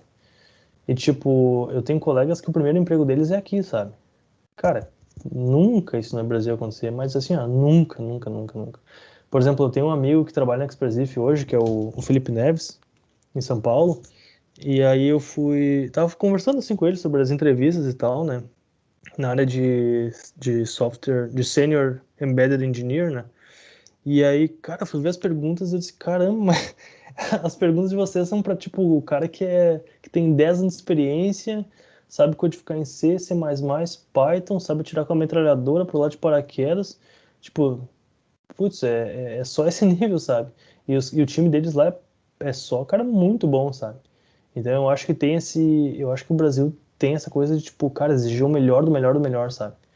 Por isso que eu falo, cara, que no momento que os engenheiros começarem a descobrir que tem vaga aqui fora pagando mais pra fazer menos, digamos assim, o pessoal pula, cara. O pessoal pula, sai do Brasil. Tipo, puxa, para o quem Vinícius trabalho. aí, ó. Eu acho que vai junto com isso daí. Ainda tem gente entrando. Tu deu uma pincelada, mas não deu para entender direito. Fábrica de CI não tem no Brasil, né? A Tem, gente fabrica o. Tem tem, mesmo? tem. A Ceitec. Poxa. E Sim, mas a. CITEC não é só para fazer a descrição de hardware? Não, a Ceitec fabrica mesmo. A Ceitec é uma founder e tal. Eu não tenho detalhes do processo deles lá, mas eu acho que é 180 nanômetros, eu acho, não tenho certeza. Sim. Mas eles fabricam chips de RFID e tal. E cara, eu ouço muito, sabe, gente, não vou dizer ridicularizando, mas fazendo piada com a Ceitec e tal. E, cara, o pessoal tá muito enganado, cara. Tá muito enganado. A Ceitec é muito boa, sabe? os caras têm metodologia de trabalho que tu olha assim, em empresas, tipo, muito boas, sabe? E hardware muito bons, sabe? Então, eu acho que falta um pouco da valorização também do que a gente tem aí, sabe? E dos profissionais, principalmente, sabe? A Chipos é um exemplo desse. A Chipos em Santa Catarina, os caras fizeram o Murilo lá, que é o dono, o cara praticamente faz IPs pro mundo inteiro, cara. Se tu procurar no site da ARM, tu vai achar, na NVIDIA tu vai achar, pô, brasileiro, sabe? Tipo, a IP brasileira, com todo o know-how brasileiro. Então acho que tem essa coisa, assim, que a gente parece que a gente tá, tipo, ainda na pedra, mas não, eles realmente fabricam lá e tal. Sim. Eles têm uma CPU deles, pra gente ter uma ideia. Então, Desculpa? os caras têm uma CPU deles que eles fizeram. Ah, sim. Eu concordo muito com tudo isso, dando a minha opinião agora, né? Tudo que tu falou aí, que a gente se acha muito inferior e tudo mais, e tu vai ver do lado de fora são igual a gente, né?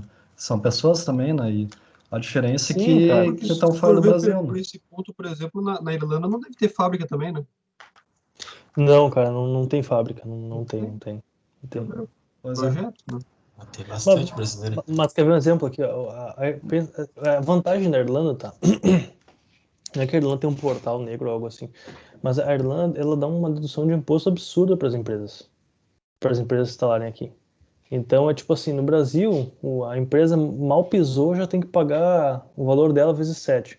Aqui eles, tipo assim, se vocês procurarem nas notícias aí, tem uma notícia um tempo atrás que que a União Europeia estava colocando a Apple contra a justiça porque a Apple não estava pagando os impostos para a Irlanda. E a Irlanda, o governo da Irlanda estava dizendo assim, não, tá tranquilo aqui, tá tranquilo, a gente acertou tudo certinho, tudo beleza.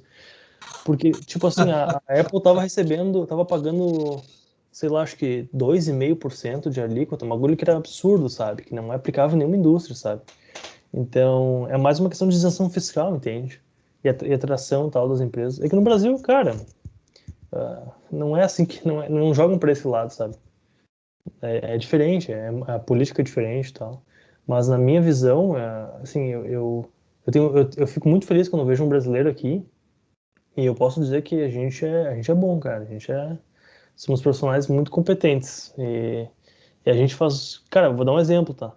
Eu muitos engenheiros que eu já trabalhei, tu perguntava, bah, cara, mas olha só, na época que tu fazia faculdade, tu programava micros, brincava aí com display e tal, e o cara pergunta assim, o cara, aham, aham, aham, e daí tu vai, tá, mas e olha só, como é que tu fazia tal coisa? E o cara, ah, não, a gente fazia lá e tal. Aí tu vai cavando, né?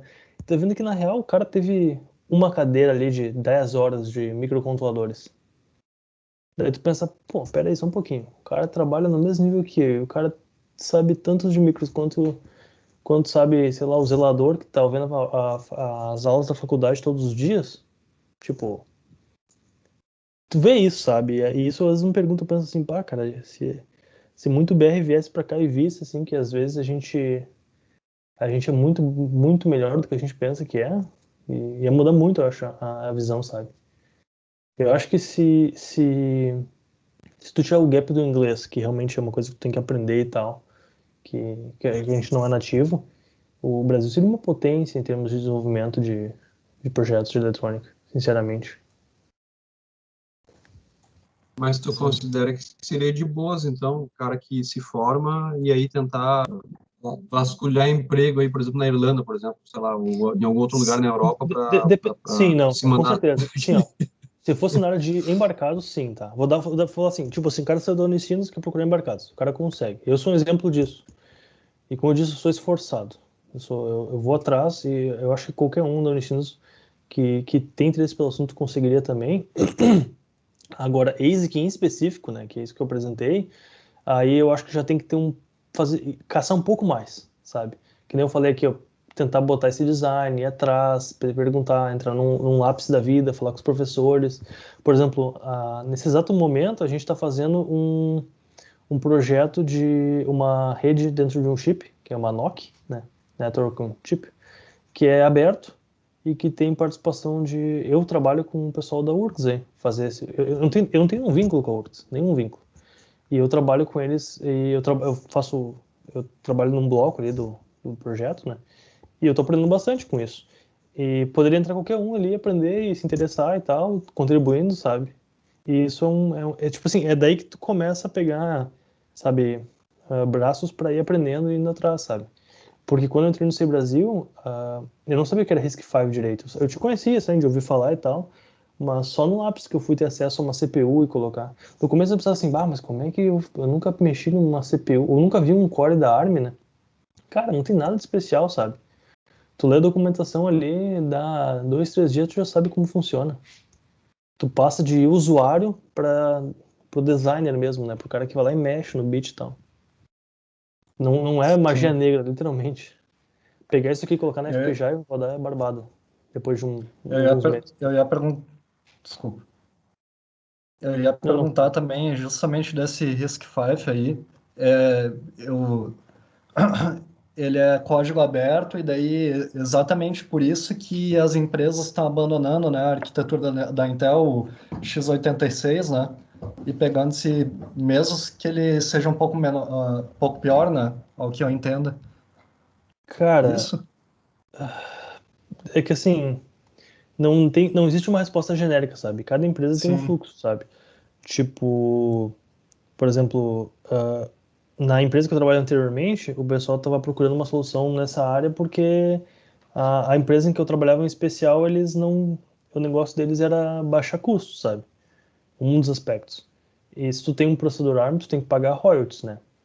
E se tu tem um processador aberto, tu. Óbvio, depende.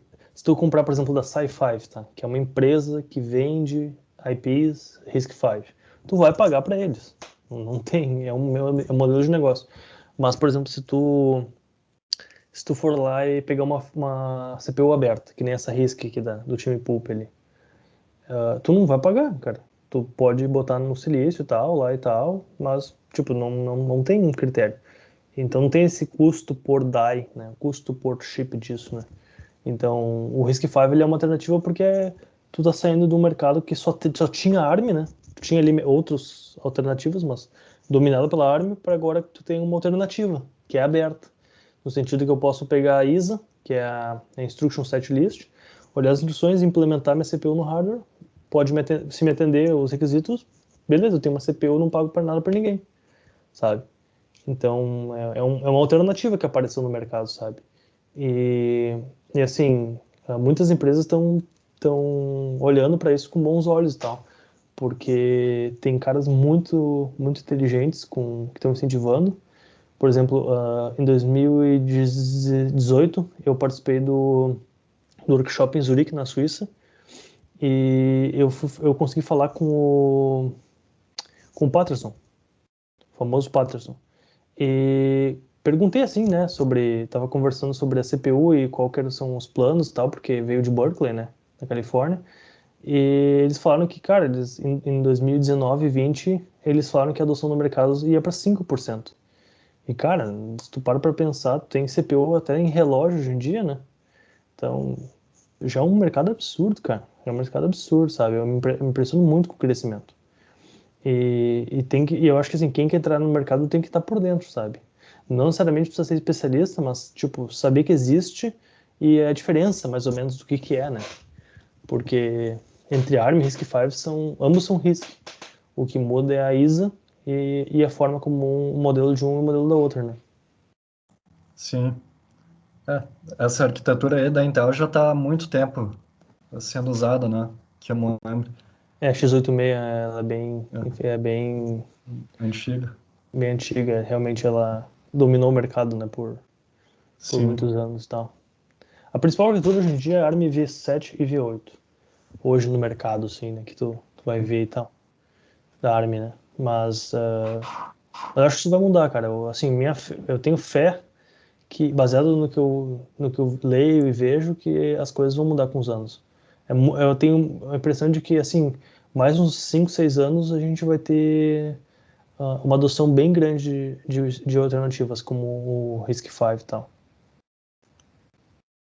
Sim. Eu tenho mais uma última pergunta, mas eu queria dar oportunidade para outras pessoas ainda perguntarem. Não sei se alguém que é? Cara, só de curiosidade, não sei se pode falar. O mas Felipe tinha vocês levantado a são mão Royal- e baixou a mão. Não sei se ele desistiu da pergunta dele. Eu ia perguntar outra coisa, mas eu até esqueci já. Não, mas eu ia perguntar do negócio dos royalties que tu falou. Qual porcentagem do valor final do chip que o usuário vai lá e compra é de royalty, por exemplo?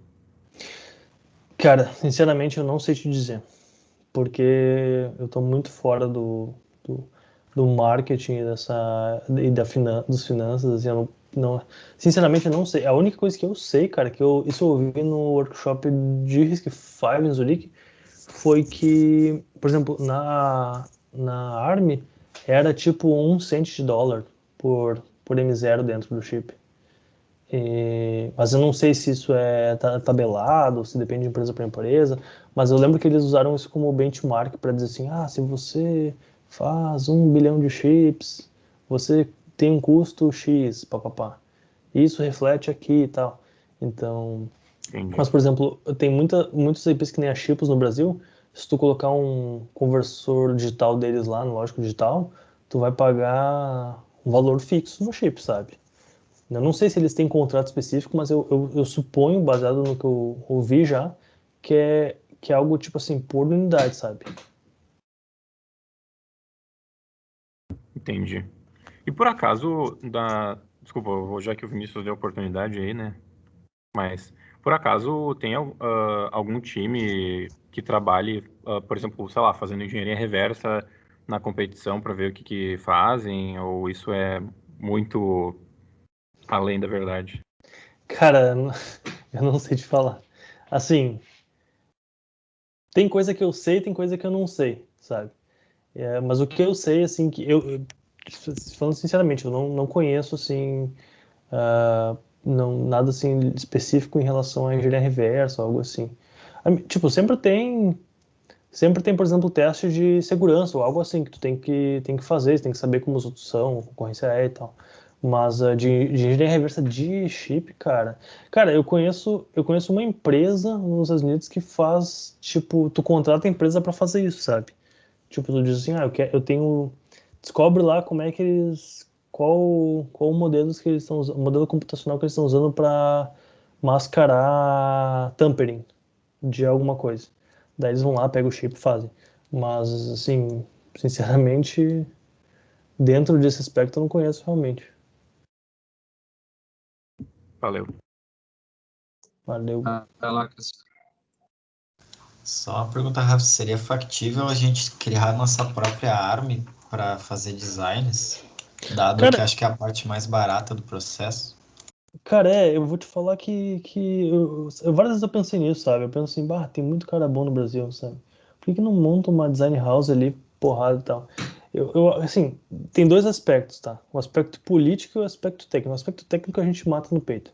Sinceramente, cara, assim, tendo uma grana inicial para mandar os caras para fora, para pegar a noção, ou mesmo aqui dentro, mas dedicado somente a estudar e se especializar, cara, o Brasil é um baita exemplo. Olha a dissolução do Sem Brasil. Tu pensa, dissolver lá o programa do governo, os caras, certo, estão, sei lá, dando aulinha em universidade. O Gerson, era do Sem Brasil, aqui de Porto Alegre, foi pra Cadence em BH. O Lucas tá aqui na Qualcomm, meu colega da Qualcomm. O Lucas, o César, que era outro professor, tá naquela universidade na TUF, da Holanda, que é uma das mais tops que existe na área de arquitetura de CPUs e tal. E, tipo assim, pô, o cara, todos esses caras foram meus professores e ajudantes. Pô, um outro cara que trabalha agora na Silvacqua, em Porto Alegre. Silvacqua também é americana. Então, assim, alguma coisa quer dizer muito desses profissionais. Então, acho que a parte técnica a gente domina. Não é um problema. Isso a gente estuda. O exemplo é a gente mesmo se treinando no Sei Brasil e pegando vagas de fora e tal. Agora, a parte política, cara, essa eu acho que é de chorar, sabe? Porque não tem. Uma coisa que é importante também é a questão do dinheiro, sabe? E não tem nenhum incentivo do governo, eu não vejo nem a curto prazo, por exemplo, um exemplo, tá? Eu moro hoje aqui em Cork e eu dividi o apartamento com um italiano, tá? E ele falou que quando ele ele trabalha fora da Itália e volta para a Itália, ele ganha a isenção fiscal de 70% no imposto, ou uma coisa assim, para trazer conhecimento de volta, né? Cara, se eu voltar para o Brasil hoje, eu não ganho nenhum chocolate. Não adianta, não tem nenhuma vantagem, entende? Não tem um incentivo para manter, para criar isso no governo. Eu acho que na época do Sei Brasil e nesse programa que foi feito para criar essas coisas, tinha uma movimentação. Mas isso é uma política que, por exemplo, agora foi dissolvido, sabe? E o problema, sabe o que é? É que o custo para remontar isso é muito caro, sabe? A URGS tinha, o Sei Brasil era dado dentro da URGS, tá? Eles tinham servidores e máquinas e software caríssimos que o governo investiu. Os caras pulverizaram toda a infraestrutura, porque eles tinham que ter servidor dedicado, cluster dedicado, grid dedicado, tudo dedicado. E era tudo sem internet, os computadores. E porque, por exemplo, tinha IPs da ARM dentro da URGS, pro programa Sei Brasil. E, cara, isso tudo vira poeira, sabe? E daí tu olha assim, tipo, a política, eu acho que o aspecto a gente tecnicamente é muito bom, mas a parte política, ela é de chorar, sabe? Ela é... Eu não sei se é uma justificativa, assim, sabe? A gente teve uma disciplina de semicondutores com o professor Carlos Cima, e ele estava comentando a respeito disso, sabe? Da dissolução do CEI Brasil, né? Ele até comentou que uma das coisas que o CEI Brasil movimentou bastante foi realmente a mão de obra, né? E que boa parte dessa mão de obra aí, tu tá de exemplo aí, nós, né? Acaba fora e não fica no Brasil. Cara, Não, o cara acaba não tendo que fazer no Brasil para trabalhar. Decidiam não ter mais gente, mais ou menos assim. Foi uma coisa mais ou menos nesses termos. Assim, claro, isso é uma coisa que é meio... A gente pensa que é idiota porque a gente quer se beneficiar disso, né?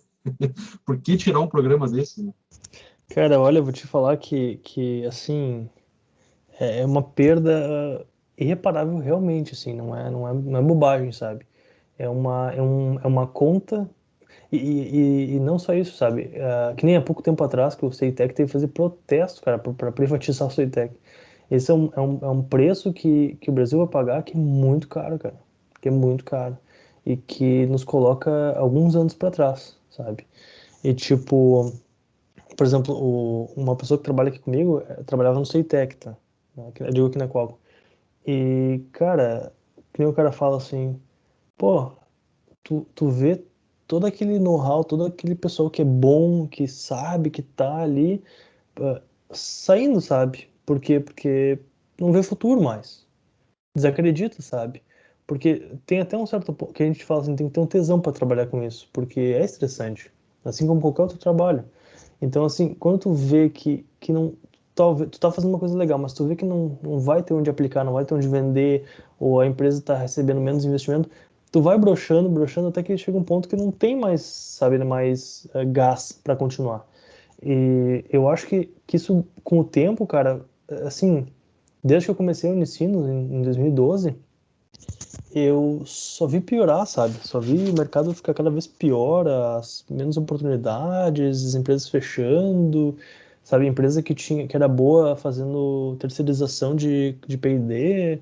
Então, assim, cara, sinceramente, eu acho que o problema, o descrédito ali do Sei Brasil, ele colocou quase que uma pedra, dizendo assim, ó, cara, a gente vai ficar mesmo na fabricação mesmo, de produto. A gente não tem que pensar aqui. Quem quer pensar aqui, sai daqui e vai trabalhar numa outra empresa, num outro país que paga para pensar. Enfim, infelizmente é isso. Eu até analiso isso por um lado como, por exemplo, que nem assim no ITT Chip da Unicinos ali, né? Eu conheço o diretor ali, que é o Celso Peter, conheço o pessoal que trabalha ali, e, cara, tu olha assim, um laboratório com qualidade da Suíça, com qualidade do iMac ali, sabe? E, pô, pra fazer o quê, sabe? Pra fazer o quê se não tem negócio, não tem oportunidade, não tem, assim, tu não vê futuro, sabe? Sinceramente, eu acho isso muito triste, cara, muito triste mesmo. Eu, eu acho que todo brasileiro que tá no Brasil hoje, que tá se matando, cara, se coloca pra baixo. Pode ter certeza, cara, que se o Brasil melhorasse, tivesse uma outra mentalidade, todos os engenheiros voltavam, cara.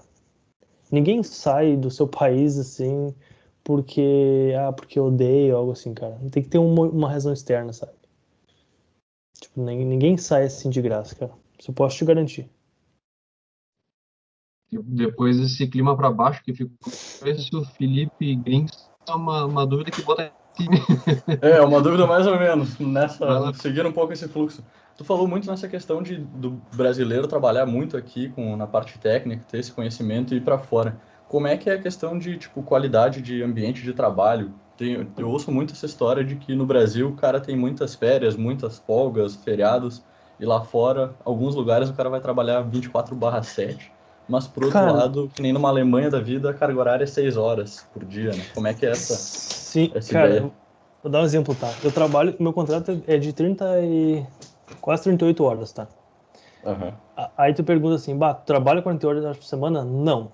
Mas não pra sim ou não pra não? Depende. Tem semanas, cara, que são muito lights, muito lights, assim. E outras semanas, cara, que o pau come, assim. Que é, quando eu falo ali, que nem eu falei antes do RTL Freeze. Desculpa, quando chega perto dessa etapa, cara, é puxado, Assim, é assim. fim de projeto e a correria vem, mas não é tipo todo santo dia Não, aquele não, negócio que não, o cara vai cara. trabalhar Não. 12 horas. Não, assim, cara, não tem nada de, sabe, não tem nada de, tipo, muito diferente, muito bizarro. Assim, por exemplo, eu tô dando uma experiência com base na China e na Irlanda, que é onde eu trabalhei, né?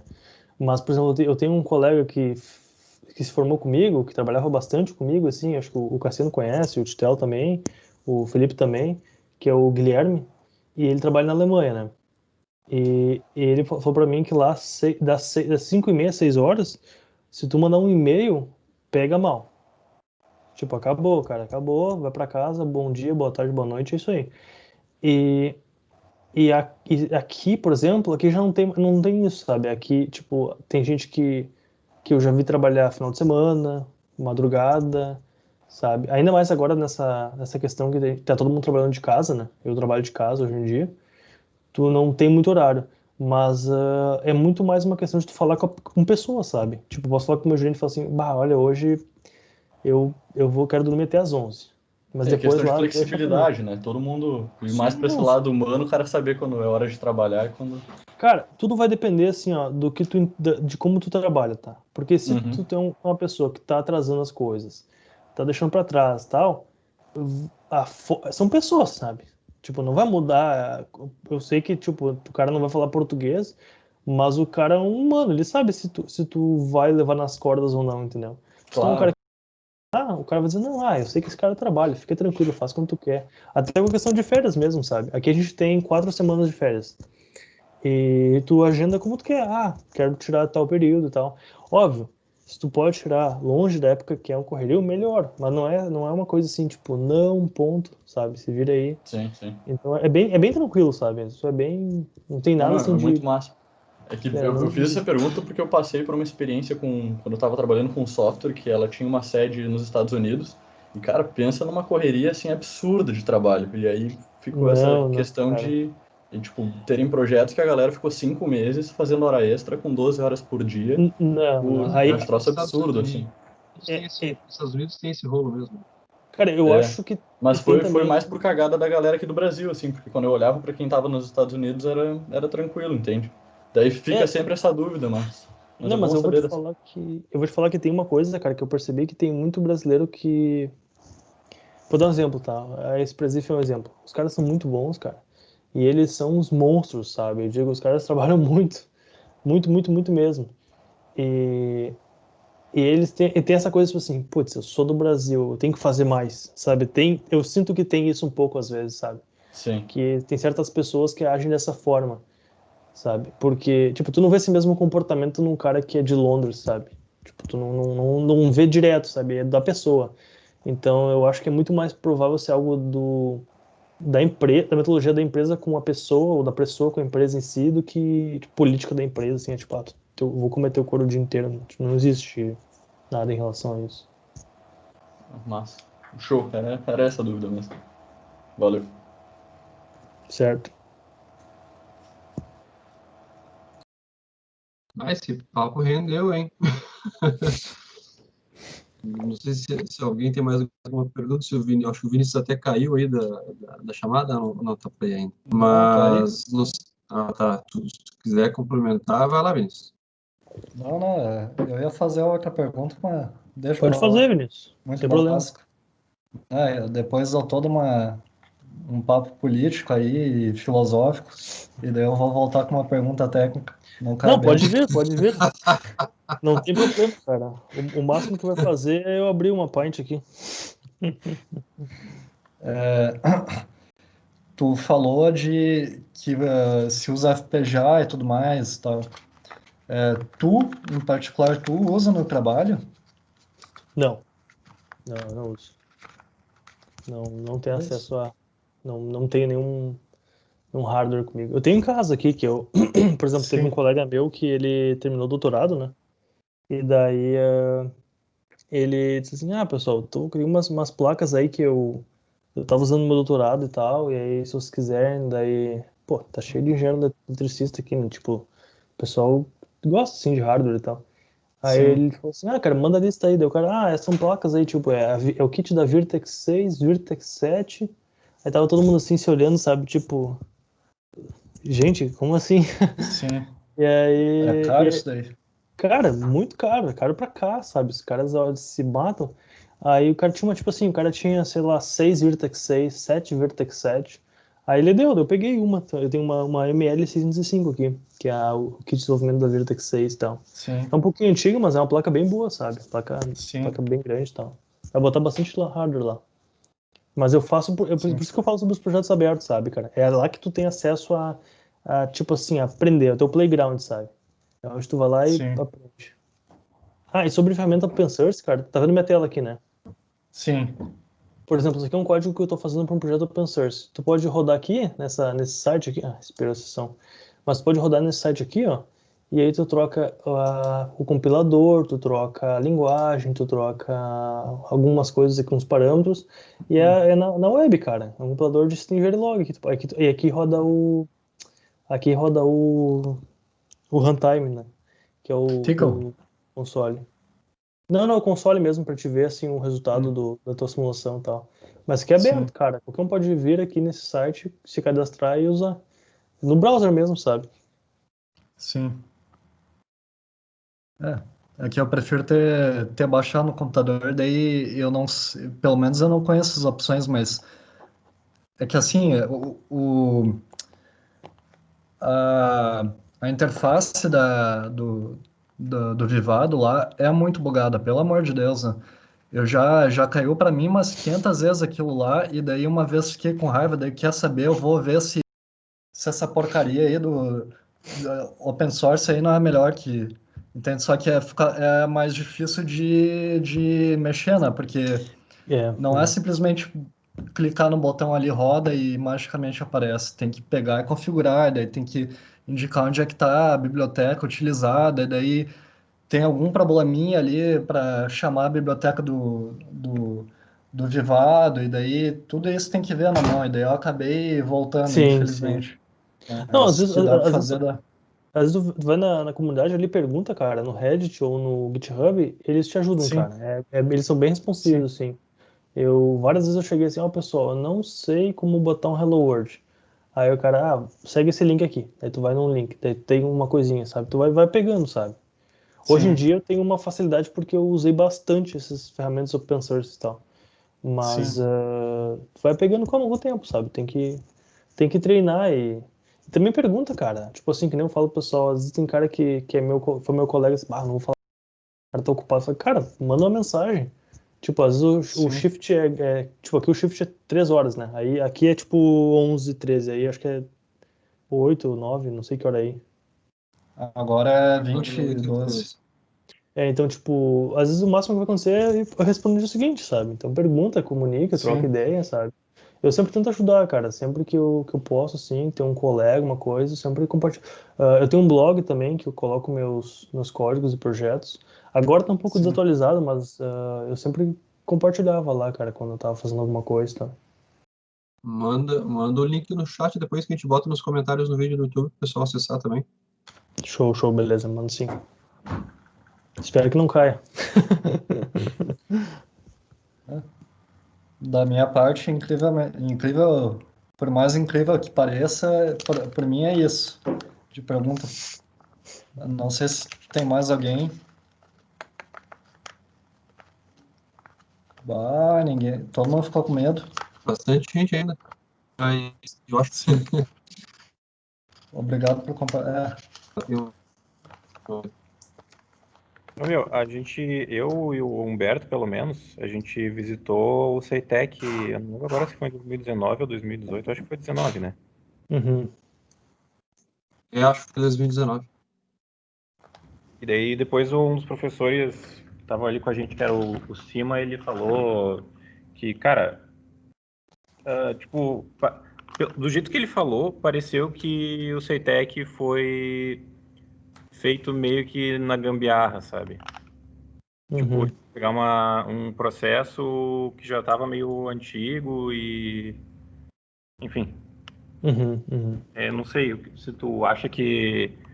talvez seja uma pergunta meio política, assim, mas se tu acha que o que poderia ter sido diferente, sei lá. Assim, tipo, às vezes eu falo assim, para deixar claro que eu estou embasando minha opinião no que nas pessoas que eu conheço e eu converso, né? Não tenho nenhum dado assim comigo, nada, então ah, não vou espalhar fake news, né?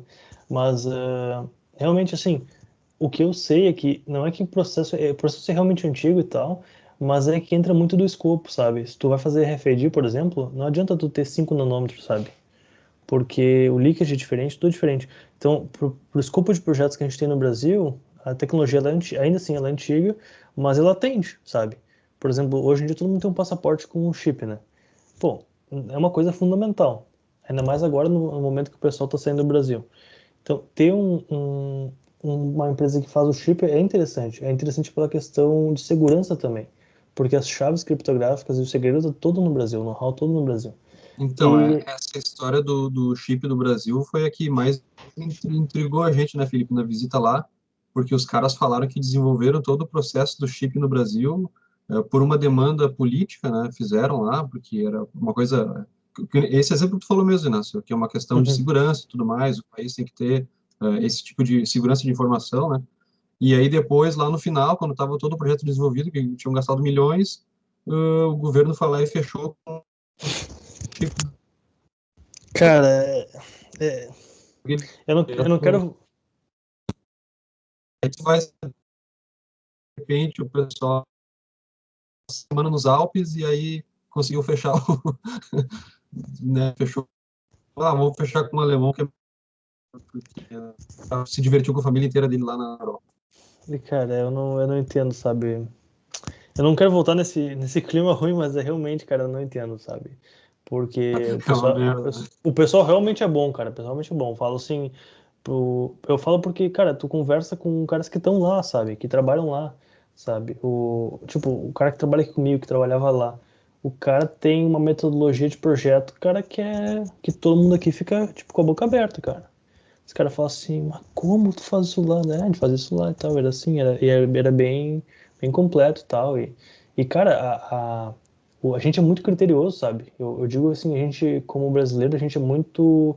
Quando a gente tá para fazer o projeto lá, a gente segue todos os detalhes, todas as instruções. Então, se tem uma coisa que eu sei ali. Por exemplo, o Gustavo que trabalha comigo no Lápis ainda, uma vez ele estava fazendo software ali pro projeto de visão computacional, e aí ele fez todas umas APIs, padrões documentados para o software e tal.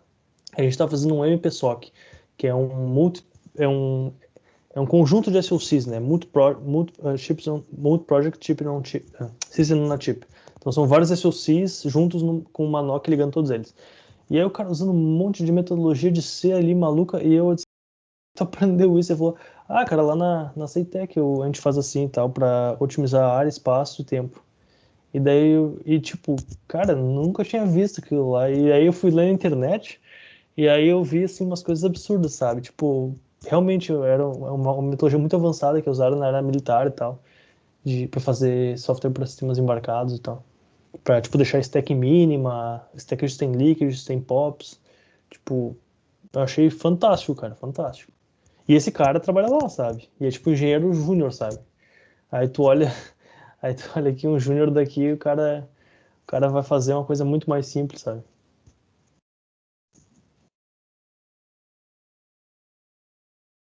Daqui a pouco é isso mesmo, né?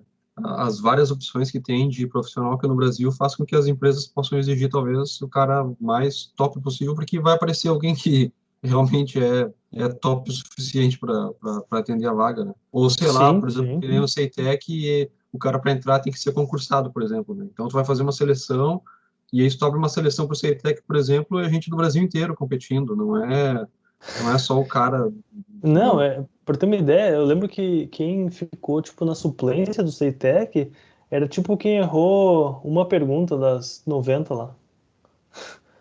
Tipo, é o top do top do Então, top. O pessoal é bom, cara. O pessoal é é... isso.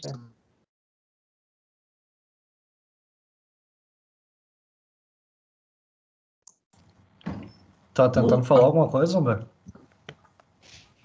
Tá cortando aí, tá... Eu ia Não dizer sei que eu se... acho que nós. Tá ouvindo ainda? Não? Alô? Tá cortando. Eu tava dizendo que ia fazer um agradecimento final, hein? Não sei se tu quer fazer, Isso? Vinícius. Porque Não, conseguiu o nosso contato aí sim. super top aí da Não. Irlanda. Queria te agradecer, Inácio. O pessoal tava até, o Humberto e o Cassiano até falando, mas será que ele vai falar com a gente? Eu não era, Humberto. Capaz, pessoal. Mas tá de parabéns. Tenho orgulho de te conhecer, né, como pessoa, ter sido teu colega de aula e te desejo tudo melhor. Muito obrigado pela contribuição. Valeu, Vinícius. Valeu bastante, cara. Eu te agradeço por agora e também pelas as respostas das aulas de teoria eletromagnética, dos exercícios que valiam pontos. Eu acho que eu nunca te agradeci por isso. Não, tudo bem. Conseguimos encerrar o negócio com o clima para cima, aí, viu? Isso que é importante. Com clima de bromance. Clima de bromance. Mas é isso aí, cara. Valeu. É o fechamento da nossa temporada do KSR. Ano que vem a gente quer tentar voltar com mais, mas sempre nessa pegada aí, cara, de trazer alguém principalmente alguém que é colega. A ideia, hoje tu deu uma aula para nós aqui, muito boa sobre toda a parte de topologia, mas também bater um papo muito legal sobre tudo o que tu está trabalhando na área aí. Eu acho que isso é fantástico, cara. Fantástico. Não tem o que pague isso. Brigadão aí pelo convite aí, Vinícius e Humberto e Cassiano. É bacana, assim, acho que compartilhar, acho que a iniciativa de vocês é muito boa de trazer conhecimento e também, assim, de abrir o mercado também, porque muitas vezes alguns conhecimentos que nem essa área de ASIC não é tão comum na graduação, porque não tem tempo, né? Não tem espaço e tempo.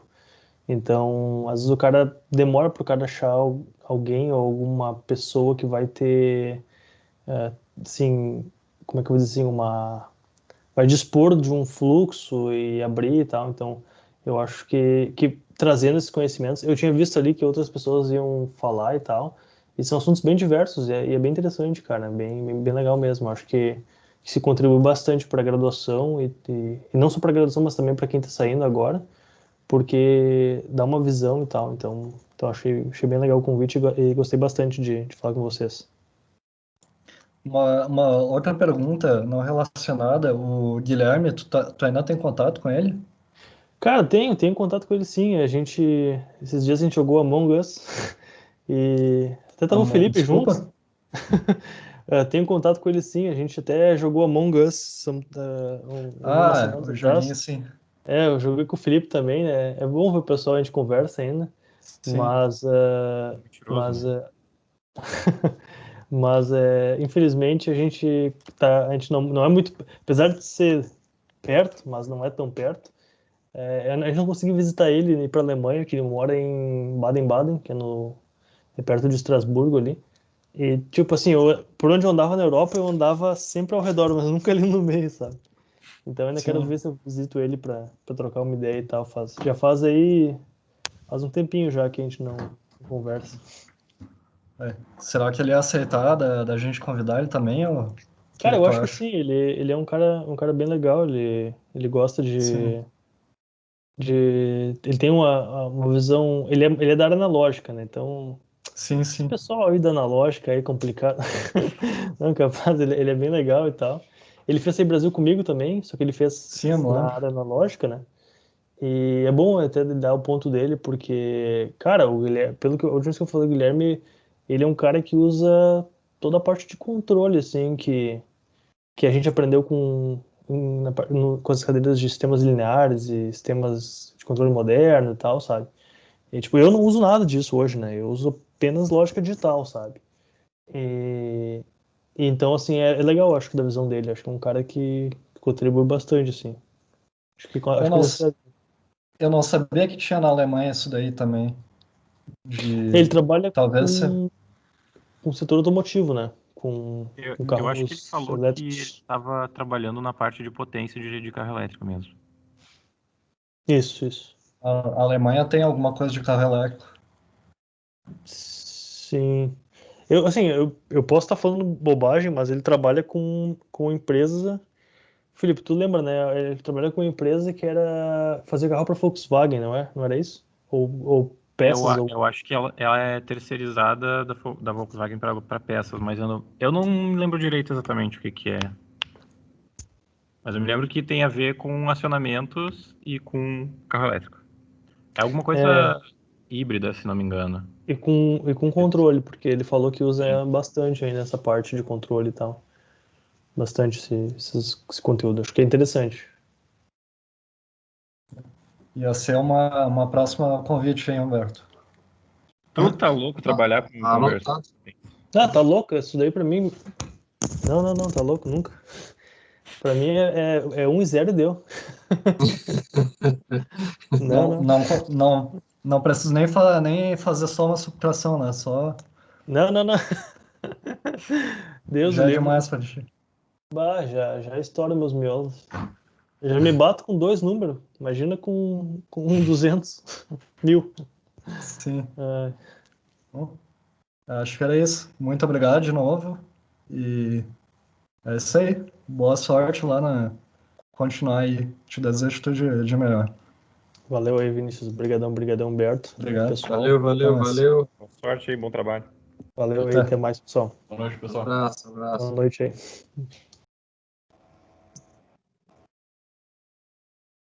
Pode falar mal dele agora. Ah,